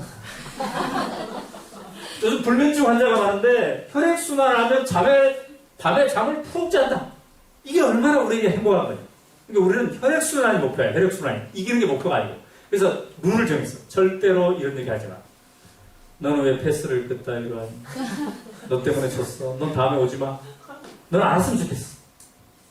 너도 할 거야. 이런 얘기 하지 마. 그랬더니 놀랍게도 이 팀이 무려 20년째 지금 유지가 되고 있어요. 내가 40살에 시작한 내가 지금 60인데 계속 유지되고 있어요. 20년 동안 축구했다니까요. 매일 일요일. 박수 좀 박수. 자, 이렇게 40살들이 축구 못한 사람들이 대부분인데 20년 동안 축구를 하니까 특히 안정감 속에서 하니까 안정감이 뭐예요? 나는 언제든 주전이 된다. 그 다음에 남들이 너 왜 그따위로 이 얘기 절대 안 한다. 이랬더니 실력이 다 는 겁니다. 그래서 제가 몇 년 전에 5년 전인가 우리 교회에서 중고등부 작년부 리그를 했어요. 리그. 그래서 교회 주보에 실렸어요. 득점왕 오연호. 이거 엄청난 인생의 대반전이지 않습니까? 학창시절 축구가 제일 두려웠는데. 그래서 요즘은 저는 일주일에 제 생활 중 제일 하고 싶은 거 가슴 설레이고 좋고 마냥 좋고 이게 2시간 동안 일요일날 축구하는 거예요. 오늘 지금 화요일이잖아요. 벌써 일요일만 기다렸어요. 네. 즉 뭐예요? 우리의 중심 철학을 바꾸면 이 공동체의 중심 철학을 바꾸면 있는 그대로의 나를 사랑하는 것을 서로 도와줄 수 있다. 그래서 이 아이들이 잘하지 않아도 괜찮아. 다 주전이야. 그래서 제가 지금 누구예요? 국어 선생님이기도 하지만 축구 코치야. 네? 옛날에 학창시절에 축구 때문에 상처받았던 사람이 지금 코치라고. 왜? 잘하지 않아도 괜찮아. 그래서 이분은 있는 그대로의 나를 사랑하라고 영어 수업을 할 때 2대1 법칙을 합니다. 2대1 법칙이 뭐냐면 우리 아이들에게 하나를 지적하려면 2가지를 먼저 칭찬합니다. 뭐든 하나를 지적하려면 2가지를 먼저 칭찬합니다. 아이랑 처음 만나죠. 오늘 또 학원에 늦게 갔단 말이야. 이게 아니고 그럼 2가지를 먼저 칭찬하죠. 길가의 꽃이 너무 이뻤나 보다.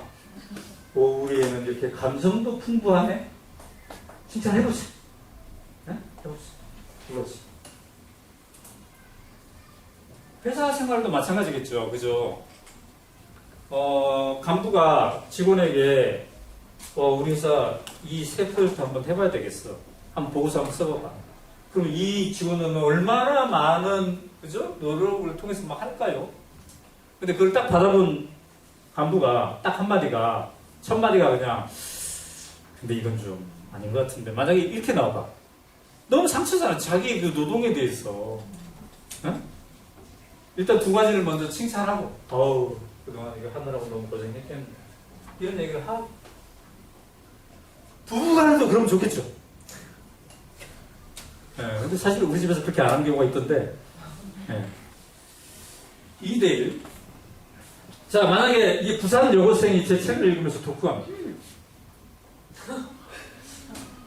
이런 마음으로 만약에 있는 그대로 나를 사랑하지 못한 채 학창시절을 다닌다면 이게 연장돼서 사회 구성원이 된다면 우리 사회가 전체가 어두워질 수밖에 없는 거예요.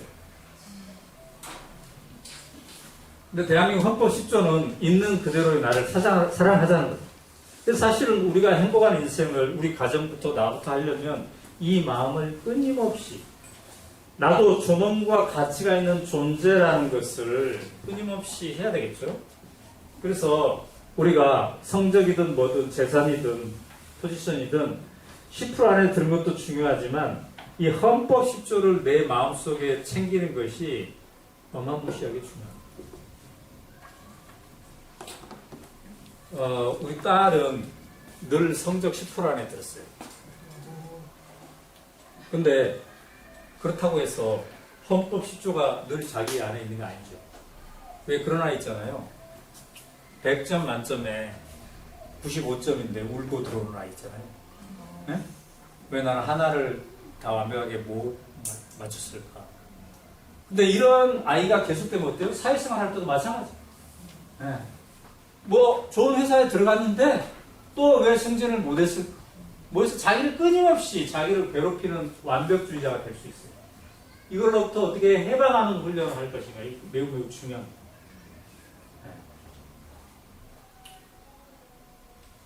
그런데 아까 제가 그랬죠. 저도 늘 있는 그대로의 나를 사랑할 수는 없다. 코로나 기간에 작년에 예를 들면 오마이뉴스가 흑자를 했어. 이야, 잘했네. 근데 일주일 후에 다른 옆 회사의 흑자 규모가 들려오는데 우리보다 배를 잘했어. 아니 도대체 우리는 그동안 뭐 했단 말인가? 이렇게 자기 주눅이 또 들 수 있어.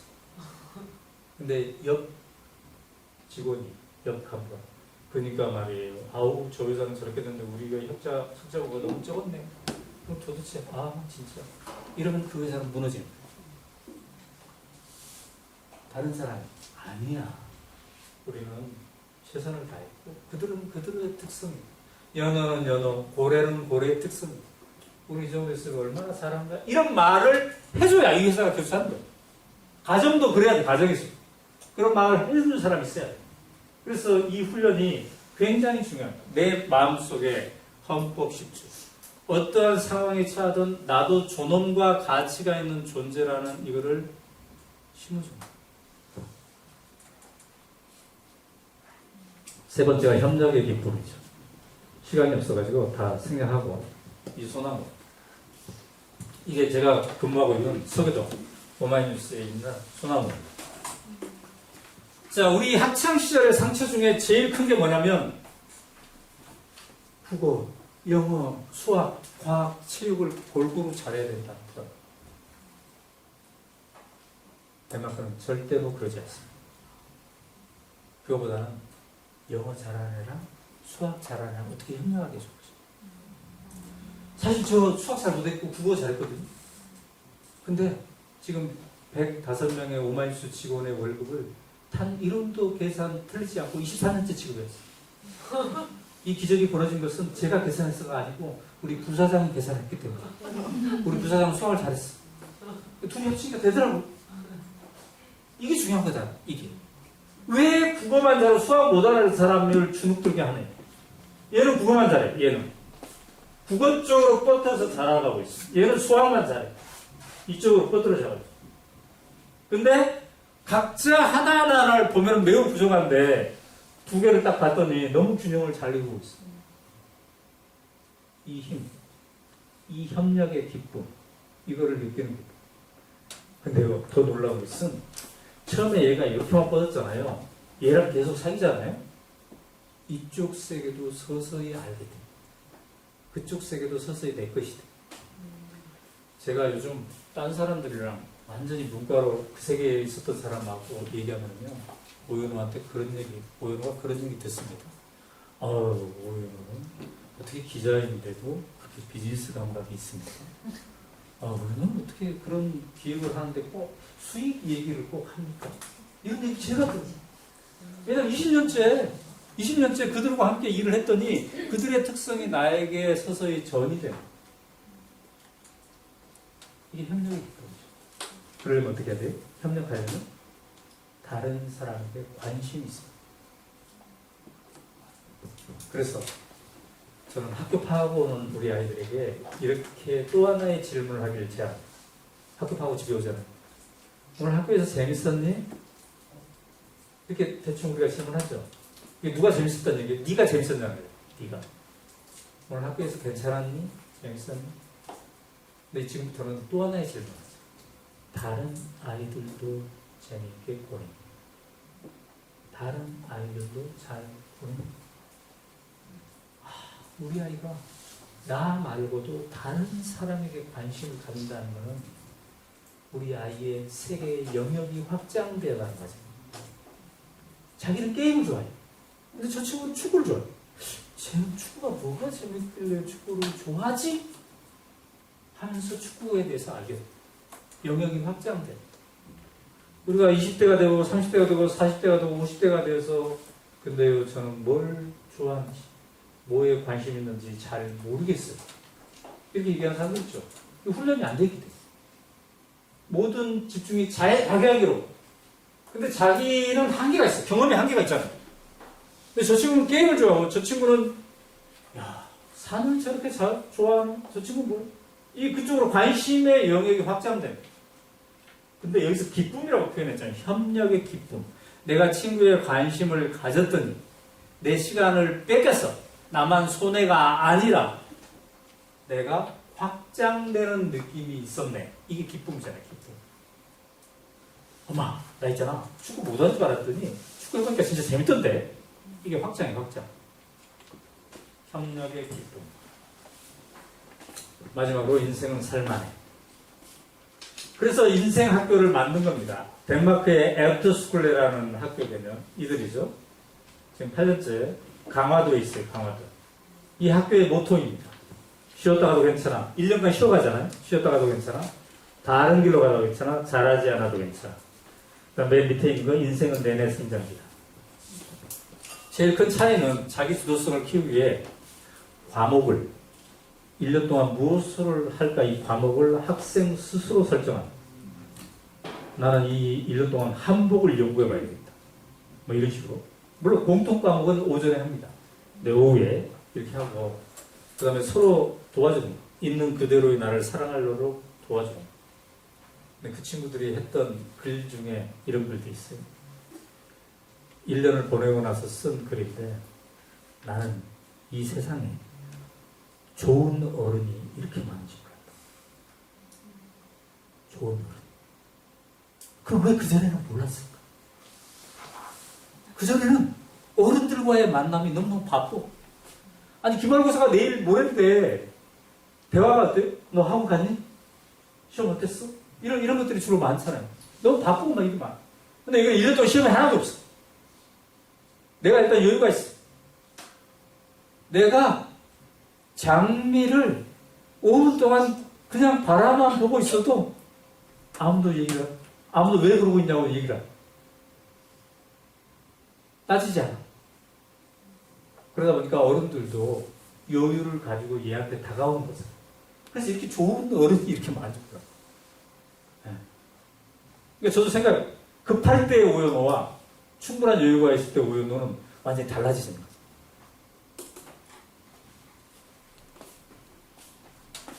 이런 거를 딱 1년 한다고 될까요? 되지 않을 수 있죠. 제가 덴마크에서 봤던 나무에 물주머니. 아니, 코펜하겐 시내 나무를 심어놨는데 이렇게 큰 물주머니가 있더라고요. 이게 뭐예요? 그랬더니 밑에 구멍이 뚫려 있죠. 저 물이 8시간 동안 빠지게 설계되어 있대요. 천천히 빠져야 살로 간다. 영양이 제대로. 이게 건강하다는 거죠. 한꺼번에 물을 확 부어주면 안 된다. 근데 우리는 계속 애들을 빡세게 시키다가 여름방학 맞아가지고 2박 3일 동안 빡세게 그냥 가. 그 다음부터는 다시 또 이래. 그래서 저랑 7박 9일 동안 덴마크에 간 중고등학생들이 코펜하겐 공항에서 울더라고요. 우리가 이렇게 했는데 다시 인천공항에 내리자마자 학원 가야 된다. 그러니까 오늘 우리가 느낀 그것들을 이벤트로 소나기처럼 확 보여줘버려요. 2박 3일 동안 그냥 여행 보내는. 그래서 나는 했다. 우리 아들한테, 우리 딸한테. 이게 어느 정도 효과가 있겠냐 말이죠. 그래서 이것처럼 천천히 지속적으로. 그 존재가 뭐예요? 매일 아침 내리는 이슬이잖아요. 이슬. 이슬은 소낙비가 아니에요.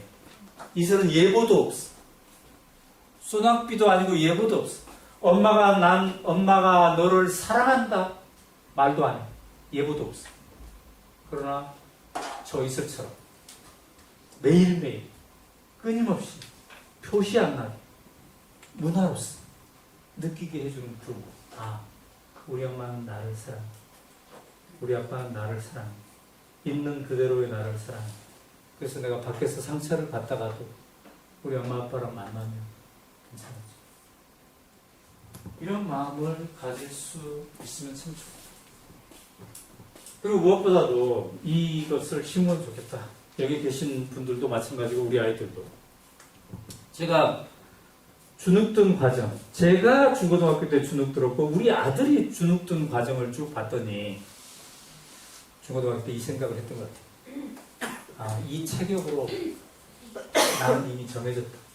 그래서 나는 앞으로도 절대 축구를 못 즐긴다. 나는 절대로 그라운드는 못 나갈 것이며 늘 관중석에서만 와와와만 하고 있을 것이다. 왜? 이 체격이 나는 중학교 3학년 때 이미 정해졌기 때문에. 또 나는 축구 지금 못하니까 앞으로도 못할 거 아니야. 이 생각. 근데 인생은 20대 때 성장하고 30대도 성장하고 50대도 성장, 60대도 성장.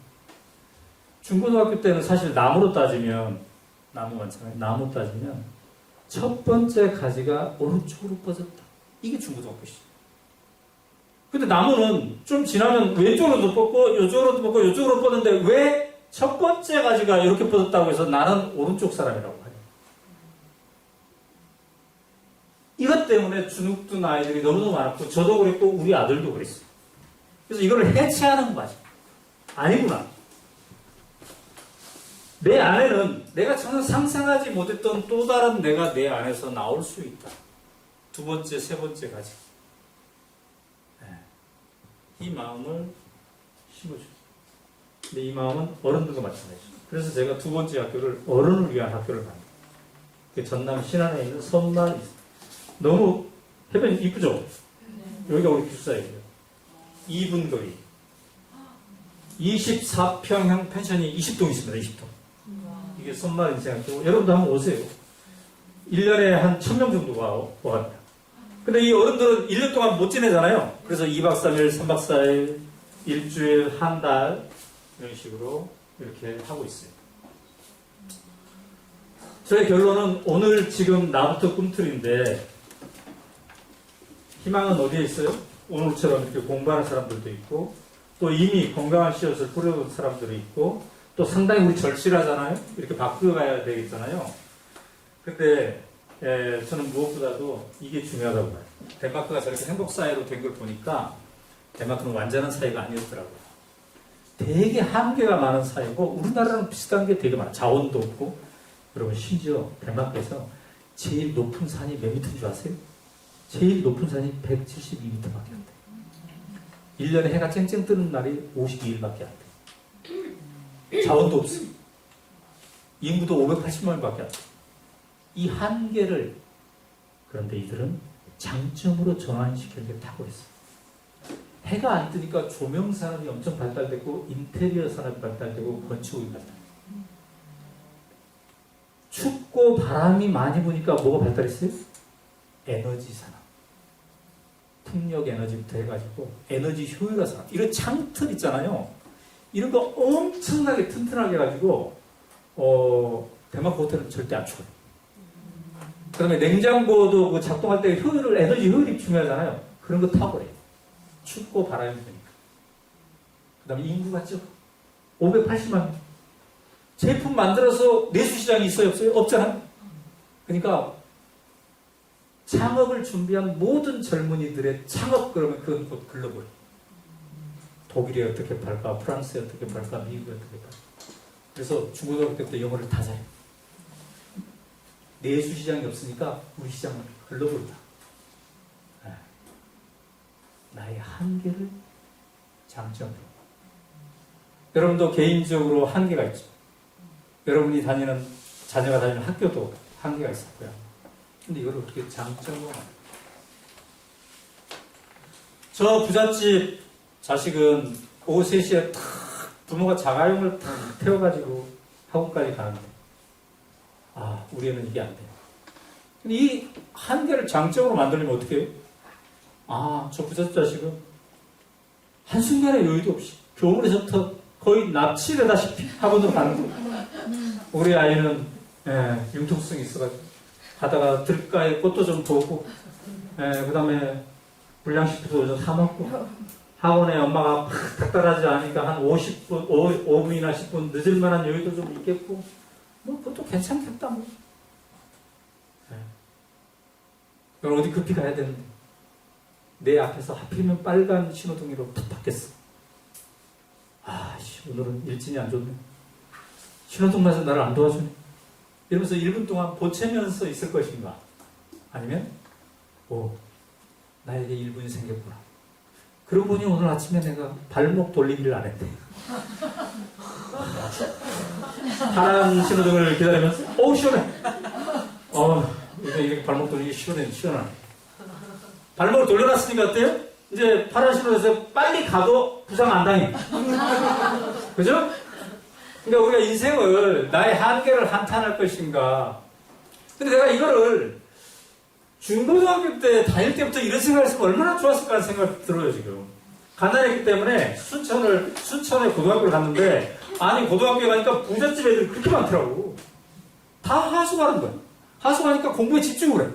근데 난 돈이 없으니까 자취를 혼자 연탄불 갈고 반찬 해야 되고 밥 먹고 막 춥고 아우. 그래서 우리 엄마 아빠를 진짜 원망 많이 했어. 어떻게 우리 엄마 아빠는 저 집처럼 부자가 아니어가지고 나를 하수를 모시고 자취를 시켜가지고 나를 이렇게 생고생하고 공부에 집중을 못하게 하고 원하는 대학을 가야 되는데 막 이렇게 원망을 많이 했어. 그리고 막 저녁들이 축구도 못하지. 걔네들은 막 밥도 빵빵 먹고 오는데 나는 그냥 김치찌개 적당하게 한 거 3일 전에 한 거 지금까지 계속 먹고 있고 도대체 이게 뭐하나. 근데 만약에 내가 그때부터 이런 생각을 했으면 참 좋았겠고. 사실 그렇게 자취생활하고 그런 덕분에 제가 자기 부도성이 상당히 생긴 것 같아요. 시골에서 자랐고 그렇게 자취하고 이런 것 때문에 겁 없이 오마이뉴스 만들고 후에 50대가 돼서 다시 저런 학교 만들고 이런 그 기반이 거기에서 있었구나 하는 생각이 드는 거예요. 다른 아이들은 이 나이에 김치찌개도 못하는데 나는 스스로 이렇게 할 수 있구나. 이걸 내가 당시에 긍정의 마인드를 가졌더라면 훨씬 나는 더 넓은 세계로 갈 수 있었고, 그 다음에 난 수학 못하니까 수학의 세계에 안 가야지, 나는 끼가 없으니까 비즈니스는 안 해야 돼, 이런 생각도 안 했을 것 같아. 이런 것들을 내가 미리 학창 시절에 접했다. 제 유튜브입니다. 나중에 한번 보세요. 아까 그 아침에 깨우지 말자가 이거예요. 당신의 아이를 망치지 않으면 아침에 이것 하나만 실천하세요. 8분 54초짜리. 부모가 반드시 해야 할 두 가지예요.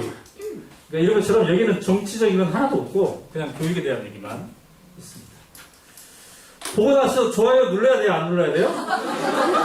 네? 구독 좋아요? 근데 이거는 이제 8월 7일 날 저랑 갈 사람은 우리 사이트에 가서 한번 보시고. 마지막 얘기예요. 아까 그 시문의 상록수 얘기했죠? 무려 100년 전에 우리가 덴마크를 주목해서 시문의 상록수가 나왔다는 거 아니에요? 100년 전에 그랬으면 이제 이렇게 이루어지면 좋겠죠? 사실은 박정희 대통령의 새마을 운동도 덴마크 따라버립니다. 새마을 운동이 덴마크랑 이스라엘 두 나라를 모델로 해서 한 거예요. 그럼 우리나라에 저런 문화가 촥 아까 그 네 가지의 힘이 다 됐으면 좋겠죠? 근데 왜 중고등학생의 85%가 아침에 스스로 못 일어날까? 근데 그때 바로 그때 토끼풀, 여러분 토끼풀 아시죠? 네. 토끼풀이 유럽에서 우리나라에 들어왔습니다. 토끼풀이 우리나라 풀이 아니에요. 100년 전에 유럽에서 들어온 풀. 제가 왜 알게 됐냐면 아까 그 서교동 마당 제가 관리하는데 잡초 중에 제일 안 죽는 게 토끼풀이더라고요. 그래서 내가 토끼풀 계속 뽑으면서 너는 왜 안 죽니 하면서 연구해 봤더니 얘가 우리나라 풀이 아니에요. 100년 전에 봤어. 근데 왜 마산에도 있고 소주도 있고 다 있을까? 왜 다 있냐면 저게 줄기가 위로 뻗는 게 아니라 토끼풀은 옆으로 뻗어. 잔디처럼. 줄기가 옆으로 뻗는데 줄기 마디 하나하나마다 자기가 뿌리를 내요. 그래서 안 죽습니다. 마디 하나만 살아도 안 죽어. 토끼풀을 캐내도 계속 토끼풀이 나는 이유가 마디 하나하나마다 뿌리를 내렸기 때문에. 그래서 100년 만에 대한민국 전역을 장악했어요. 자, 우리도 저 토끼풀처럼 되자. 오늘의 우리의 강의를 통해서 혹은 다른 책을 읽으면서 이 가치가 정말 좋다 그러면 그걸 교장 선생님이, 교육부 장관이, 대통령이 하길 원하지 말고 일단 나부터, 우리 가정부터, 우리 동네부터, 내가 함께하는 공동체부터 같이 하자. 같이 하자. 그리고 이런 공동체가 중요한 게 우리 그 말 안 하던 아들도 나중에 대학교 가고 나서 청년이 돼서 다시 돌아왔어요. 상당히 많이. 그 과정에서 자기가 속한 고등학교라는 공동체, 자기가 속한 교회라는 공동체, 이 역할이 굉장히 컸던 거죠. 그러니까 YMCA의 이런 공동체 역할이 그만큼 중요한 거예요. 있는 그대로의 나를 사랑하는 것을 도와주는 공동체가 있을 때 한때 어둠의 터널을 가도 다시 펼 수가 있는 그런 거라는 거죠. 그래서 그런 것들을 우리가 누구한테 의지하지 않고 우리 스스로가 저 토끼풀처럼 해나가면 좋겠다. 즉 아래로부터 위로, 나부터. 이게 덴마크를 행복사회를 만드는 핵심이었고 우리도 그게 유일한 희망이다. 이런 생각을 해보는 겁니다. 자, 저랑 친구가 되고 싶으신 분은 오늘의 소감을 얘기해도 좋고 저는 주로 서울 서교동에 있어요. 서교동은 어디냐면 홍대 입구 근처입니다. 서울에 혹시 오실 일 있으면 미리 이메일로 연락하고 연락 안 하고 오지 말고 연락하고 또 오셔도 좋겠습니다. 감사합니다. 시간은 남아있고 지금 오늘 질의응답하는 시간을 잠시 갖도록 하겠습니다. 10분 더 넘었네. 질문을 할 때는 그 핵심적 질문 안 해도 돼요. 아주 사소한 질문. 이건 뭐 본류와랑도 상관없는데 뭐 이런 거 해도 됩니다. 이런 거 아무것도 아무 신경 쓰지 마시고 그냥 하시면 돼요. 자, 어느 분부터 할까요? 네. 지금 큰아이가 8살, 이제 올해 초등학생이 되는데요. 그 등교를 매일매일 아빠가 해주고 있거든요. 근데 저희가 나름 아파트 단지 안에 학교가 있어요. 네. 그래서 등교가 굉장히 용이한 편인데 그렇게 막 크게 위험하진 않는데 뭐 약간 주차장 길을 약간 건너가야 되는 그 정도? 근데 이제 아이 아빠는 이제 혼자 보내는 게 위험하다고 생각을 하고 그리고 내가 아이를 이렇게 데려다 줄 수 있는 시간이 얼마 없다. 그 지가 싫다고 할 때까지는 네네. 계속 데려다 주고 싶다. 이런 마음이고 저는 좀 혼자 다닐 혼자 다닐 친구들도 지금 많다. 지금 혼자 할 수 있으면 혼자 해보는 것도 나쁘지 않다. 근데 뭐 자기가 해주고 싶다고 하니까 앞으로 얼마든지 하세요 하고 저는 보내고 있기는 한데 약간 뭐 아이가 혼자 할 수 있게 또 뭐 그런 기회를 주는 것도 네네. 저는 필요하다 네. 생각하는데 약간 어떻게 생각하시는지 궁금해요. 어떻게 하면 좋을지. 네. 근데 좋은 아빠네요. 사실은 그 시간을 갖는다는 게 굉장히 중요하잖아요. 그죠? 제가 덴마크에 가서 이 사회는 우리랑 좀 다르구나라고 생각했던 게 덴마크 초등학교 교실에서 아빠가 데리고 오나 엄마가 데리고 오나 카운트를 했어요. 우리 주로 엄마가 데리고 오는 게 많죠. 아직은. 근데 50대 50이더라고요. 아빠가 데리고 오는지 엄마가 데리고 오는지 50대 50. 저는 그 아이랑 애착 관계를 형성을 하는 과정이라고 보고 또 아직은 어린 단계이기 때문에 그렇게 해도 될 것 같고요.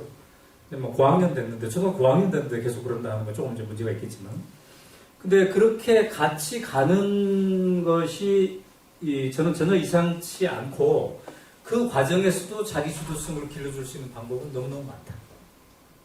그러니까 대화를 할까요? 대화를. 그냥 가는 게 아니라 대화를. 그러니까 아이가 왜라는 질문을 갖게 하는 것. 이게 굉장히 중요한 거거든요. 그래서 대화를 하면서 그 자기 주도성을 키워가는 방법도 있다. 제가 덴마크 초등학교 3학년짜리한테 물어봤어요. 엄마 아빠가 옆에 있어가지고. 너네들은 엄마 아빠가 무슨 점이 좋아? 그랬더니 우리 엄마 아빠는 서로 달라서 좋아해요. 여름 휴가를 우리 엄마는 동해안으로 가자고. 우리 아빠는 서해안으로 가자고 그러는데 너는 그래서 어디로 가고 싶냐라는 질문을 해줘요. 정해지지 않고 자기네들이. 응? 네. 그러니까 아빠가 데리고 가는 그 5분간 야, 너 공부 잘해야 된다. 너는 반드시 서울법대를 가야 돼. 너는 이러진 않을 거 아니에요. 그죠? 아이고, 오늘은 하늘이 참 맑다. 그러면 애가 하늘 볼 생각 안 했는데 한번 봐, 저기 봐봐. 별도 있잖아. 막 이런 식으로 하면서 애의 그걸 확장시켜주는. 근데 이제 이걸 서서히 놓아줘야 돼. 우리가 덴마크를 갈 때도 부모랑 초등학교 4학년 이상이면 부모랑 오니까 부모랑 같이 오는 애가 있고 중학교 2학년 이상은 부모 없이 올 수 있어요. 우리가 그냥 케어해요. 이 두 부류를 관찰하면은 부모 없이 온 애들이 7박 9일 동안 엄청 무지막지하게 성장합니다. 왜냐면 부모 없이 왔기 때문에 얘는 생존 본능이 발달해요. 그래서 옆 아저씨랑 막 얘기해야 되고 이게 있어요. 근데 부모랑 함께 오면 늘 식사할 때 엄마 옆에 앉으려고 하고 늘 엄마가 대신 발표하라고 이런 게 있어요. 그래서 서서히 이제 띄워주는 거. 아빠랑 저 영상 보세요. 자, 그 다음에 다음 분. 네. 저희가 교육 과정에 보면 거의 뭐 입시 교육 위주잖아요. 아직도 학벌 지상주의고. 근데 저희 공교육 속에 속해 있는 애들이 자기 주도성을 어떻게 키울 수 있을지, 자기 주도성을 키워서 공부해야 된다는 것도 알겠는데 참 부모가 저희도 교육 받기로는 자기 주도성을 가지고 교육하지는 않았던 터라 책만 읽어서도 잘 모르겠고 모호하고 정말 지금 어차피 공교육 속에서 교육을 받고는 있지만 거기서 이제 자기 주도성을 어떻게 하면 키워줄 수 있을지 그 부분에 대해서 만약에 또 한두 가지를 찝어주신다면 네. 서울대학교에 합격한 아이가 나를 찾아왔어요. 제 책을 읽고. 의 핵심은 선생님에 의해서 엄마 아빠에 의해서 여기까지 왔는데 되돌아보니까 이제는 뭘 해야 될지 잘 모르겠어요. 그러니까 대학까지는 분명해. 대학 가면 좋다고 하니까 사람들. 근데 이제 대학 이후에는 꼬린 지점이 어딘지를 모르겠어. 왜냐면 친구들 중에 같이 공부할 친구 누구는 막 사도고시 한다고, 누구는 해외 간다고, 누구는 뭐 더 공부한다고. 그럼 난 뭐하지? 근데 나는 뭐하지? 이게 이제 정해져 있어야 이 사회에서 자기 역할을 즐기면서 할 수 있는 거잖아요. 그러니까 지금 우리 학생 때는 어느 고등학교를 갈까? 고등학교 성적이 어땠지? 어느 대학에 갈까? 대학에서는 어떻게 지냈지? 이게 엄청나게 커 보이잖아요. 근데 이제 우리 학부모들의 최종적 고민은 뭐냐면 사회 진출이에요, 사실. 우리 아이들이 어디에 진출해서 어떤 역할을 할까? 그래서 쓸모가 있구나, 나도 이 사회에 이 역할을 할까? 근데 그거는 정해져 있지가 않아요. 너무나 많은 이게 있어요. 그래서 지금 당장은 국영수 잘하는 게 막 커 보이잖아요. 근데 이제 대학 이후에는 그게 진짜 중요해. 그래서 그 힘을 길러간다는 것이 동떨어져 있지 않다. 응? 이런 생각을 일단 해봐야 된다. 그다음에 그 방법 중에 하나는 아이들이 뭔가 좋아하는 것이 있을 때 부모가 또 하나의 가지로 확장하게 해주는 것을 허락하는 것. 이것일 것 같아요. 그러니까 우리 애 같은 경우에는 주눅 들어서 중고등학교를 생각했다고 했잖아요. 근데 다행히 좋아하는 몇 가지가 있어. 축구를 하는 게 아니라 축구를 보는 거. 그 다음에 언어, 영어 같은 거, 이런 걸 하는 거. 수학, 그럼 꽝이야. 과학도 꽝이야. 근데 이 두 가지. 근데 이 두 가지를 허락하는 게, 그래서 우리의 작전이었어요. 기말고사 직전에도 새벽 4시에 자기가 좋아하는 팀을 보는 거. 근데 중계를 안 해, 중계를. 그러니까, 야매로, 영어 사이트로 가가지고, 네, 그러면 영어 공부가 또 될 거 아니에요? 축구와 영어를 이렇게 하다 보니까 그 팀을 다 조사해가지고 스카우트, 에이전시, 더 이런 것에 대해서 영향이 좀 확대되는 서서히. 그거를 점차 이렇게 하는 거. 그 다음에 또 하나는 믿어주는 거. 그때까지만 하더라도 우리 애는 수학적으로는 전혀 머리가 안 돼. 왜냐면 수학이 8등급이었습니다. 네. 근데 오히려 대학 가고 나서 자기가 원하는 대학 못 갔어요. 대학 가고 나서 자기가 계속 하는 걸 하다 보니까 나중에 스스로 막 미적분도 공부하고 그러더라고요. 나중에 통계학도 하고 경제학도 하고. 그래서 대학교 얘는 군대 갔다 와서 수학적 머리가 튄 것 같아요. 그러니까 우리가 그 믿어줘야 된다는 게 얘기하잖아요. 부모가 계속 믿어줘야 된다. 근데 저도 그런 걸 못했어요, 잘. 우리 이 부부가 애가 없을 때 늘 흉봤어. 옛날에 개그 콘서트에 그런 유행어가 있었어요. 행동 하나하나가 마음에 안 든다. 그래서 우리 부부가 모여가지고 행동 하나하나가 마음에 안 든다. 아니 바지를 벗어도 왜 그렇게 바지를 벗었는지 막 이랬는데 그걸 봐가지고 바지 벗어놓는 모양새를 봐서 얘 인생은 이럴 것이야 라고 여자는 안 된다. 그래서 하도 얘가 어둠의 터널을 지나길래 제일 우리가 했던 몇 가지 조치 중에 하나가 엄마가 중학교 3학년 때인가 얘한테 무릎 꿇고 눈물로 사과한 적이 있어. 엄마. 그 사과 핵심이 뭐였냐면 너는 나랑 스타일이 다른데 내 스타일 곧 누구 스타일이에요? 누나의 스타일. 첫째 누나는 이렇게 하니까 됐으니까 누나의 스타일이 유일한 스타일인 줄 알고 응? 학교 갔다 오면 숙제를 반드시 해야지. 왜 숙제를 안 하고 노냐? 이게 너의 스타일이야. 자기 스타일. 이제부터 너의 스타일을 인정하마. 여기서부터 시작했어.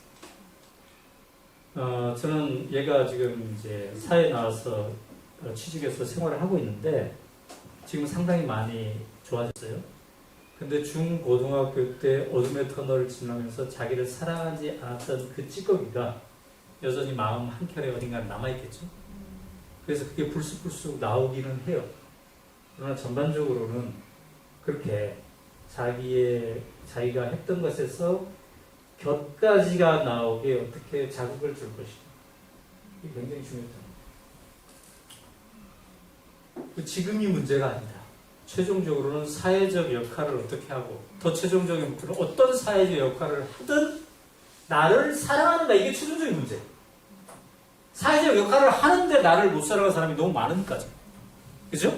그래서 이게 공부보다도 더 중요한 것이라는 것을 나중에 절실하게 생각이 되는데 근데 이렇게 말로 하면 잘 이해 안 되다가 어떨 때 이해가 돼요? 자기 아이가 너무너무 힘들어지면 최종적으로 무슨 생각을 하냐면 다시 원점으로 돌아와. 그리고 애 낳을 때 처음에 뭔 생각했어요? 건강하게만 자라다. 어? 인생은 살만해 이것만 느끼게 해다오. 그게 제일 중요해요. 제일 핵심. 그거 말고 나머지는 다 별표라요, 사실. 어느 대학을 갔든 학점이 뭐든 무슨 어디에 취직했건 아무 소용이 없게 돼, 나중에. 그죠? 자, 정해진 시간은 지나가 버렸어요. 근데 한명 혹시 또 추가 질문 있어요? 되게 사소한 거. 네, 이분만 하고 또 식사하러 가야 되니까 마치고 추가로 하실 분 있으면 남아서 좀 더 얘기해요. 되게 사소한 건데 아이가 이제 대학교를 가고 시험을 봤는데 면제가 나오는 거예요. 너무 이제 가채송이라 가지고 그래서 의사가 이 지금 면제가 네가 좋아할 일이 아니고 네가 이제 이게 목숨이 위험하다.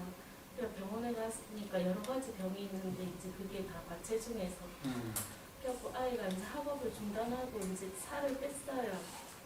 그래가지고 한 49kg를 미친 듯이 빼더라고요. 그래갖고 너무 놀래가지고 이 아이는 뭐가 되겠구나. 이제 다음 스텝으로 넘어가겠지 하는데 애가 이제 아침에 제가 좀 잘 못 깨우는 스타일이기도 하고 우리 엄마가 한 번도 이렇게 깨워준 적이 없기 때문에 안 깨워요. 그러면 12시 1시까지 그냥 이제 학교를 지금 안 다니고 있으니까 몇 살? 지금 21살이거든요. 자는 거예요. 그리고 막 들어가가지고 하고 싶은 마음이 이제 그 방문까지는 막 가고 하루에 수십 번도 가거든요. 진짜 막 등짝을 때려가지고 이거를 이거를 계속 이렇게 근데 그동안은 왜 안 깨웠어요? 그냥 계속 그 마음이 그냥 깨어나서 못 깨는 거예요. 게을러서? 네. 사랑해서 다니고? 근데 뭐 그 순간 등짝을 때리고 어쩌고 하는 것도 중요하지만 여러분 나중에 아까 제가 얘기한 그 영상을 보면은 저렇게 하기 전에 조단조단 얘기하는 과정이 필수다. 왜 이래야 되는지, 왜 스스로 일어나야 되는지가 왜 필요한지를 조단조단 얘기하는 과정이 왜 지금 몇 시인데 이 얘기부터가 아니라 그래서 그 순간이 아니라 다른 데 애가 깨어나서 활동할 때 엄마 아빠가 같이 한번 얘기를 해보는, 아이랑 같이 한번 얘기를 해보는 그런 과정이 이제 필요할 것 같고요. 아마도 그런 과정 중에 하나는 무기력일 수도 있어요. 무기력. 그러니까 사실 학교에서도 제일 힘든 게 그거예요. 뭐 사고 치고 있는 애들은 어떤 에너지라도 있어가지고 이렇게 하는 건데, 그러면 이 아이가 왜 이렇게 됐을까를 지금 뭔 일을 하고 있는 이 과정만 생각하시면 절대 안 될 것 같고요. 자, 어떤 상태든 어떤 아이가 이런 문제가 있잖아요. 그럼 이 문제가 누적되는 과거의 시간이 있었다는 걸 생각할 필요가 있어요. 그러면 풀어지는 것도 어때요? 이게 한순간에 되는 게 아니라 일정한 시간에 이게 필요한 거죠. 네. 그러나 어떻습니까? 노력을 해서 우리가 하면 훨씬 나중에 이제 그 적어야 할 가능성이 높아지는 거죠. 우리가 냉장실에 놓아뒀던 생선을 꺼내서 요리할 동안 냉동실에 있으면 다른 거죠. 냉장실에 있으면 바로 요리를 해야 돼요. 근데 냉동실에 있는 거는 절대 바로 요리하면 안 돼요. 녹는 시간을 기다려줘야 돼요. 그러니까 우리가 그 훈풍, 애가 다시 기력을 하려고 훈풍을 어떤 방식으로 불어넣되 이 시간이 상당하게 걸릴 수도 있겠구나 라는 생각을 가지고 접근합니다. 근데 이제 과충이 너무 과치 중에다 너무 또 이렇게 하면 또 살짝 문제라고 저는 느껴지는데, 이런 거는 그 전문가들, 그게 의사들, 상담가들, 이런 사람의 조언을 받아도 좋을 것 같아요. 자, 이 정도로 하고요. 오늘 저의 결론이 뭐였습니까? 오늘 지금 나부터 꿈틀인데, 우리도 흔들리죠, 다. 어려울 때도 있고 중떨 때 있으나, 그럴 때라도 다시 이 생각을 하면서 다시 중심으로 가져오는 그런 사람이 됐으면 좋겠고, 요 에너지를, 그렇게 해서 생긴 에너지를 다른 사람들이, 우리 가족 구성원이나 친구들이 있는 그대로의 나를 살아가는 걸 조금이라도 도와주는 거. 그렇게 해서 마산이 밝아지고 대한민국이 밝아지고 이렇게 하면 좋겠습니다. 감사합니다.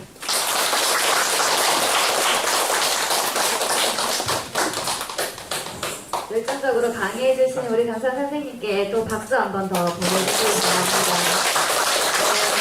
오늘 많이 감성적이기도 하고 생각도 많이 드시고 그러셨을 것 같아요. 저희 아기스포츠 선생님들이랑 오연호 대표님 책을 3권 다 읽었거든요. 독서 토론을 했었어요. 그래서 짧게 우리 이 아기스포츠단 안에서도 그런 아이들이 행복한 사회를 만들어보자 막 그런 이야기를 했었는데, 오늘 주셨던 말씀 중에서 어쨌든 과거에 매이지 말고 좀 긍정적으로 생각하면서 지금까지 이랬는데 이런 거에서 벗어나서 앞으로는 어떻게 할지 밝은 긍정적인 생각을 많이 하시게 되기를 바랍니다. 다음번에 저희 강의가 저녁 타임에 있다고 합니다. 그쵸? 6월 1일날 7시 30분이고요. 그때 또 오시면 되시고, 오늘은 조별로 이렇게 모여서 떡 드시고 가볍게 토론하시고 자연스럽게 오늘 해산하시면 되겠습니다. 네, 그럼 이것으로 오늘의 일정을 마치도록 하겠습니다. 박수 한번 더 주세요.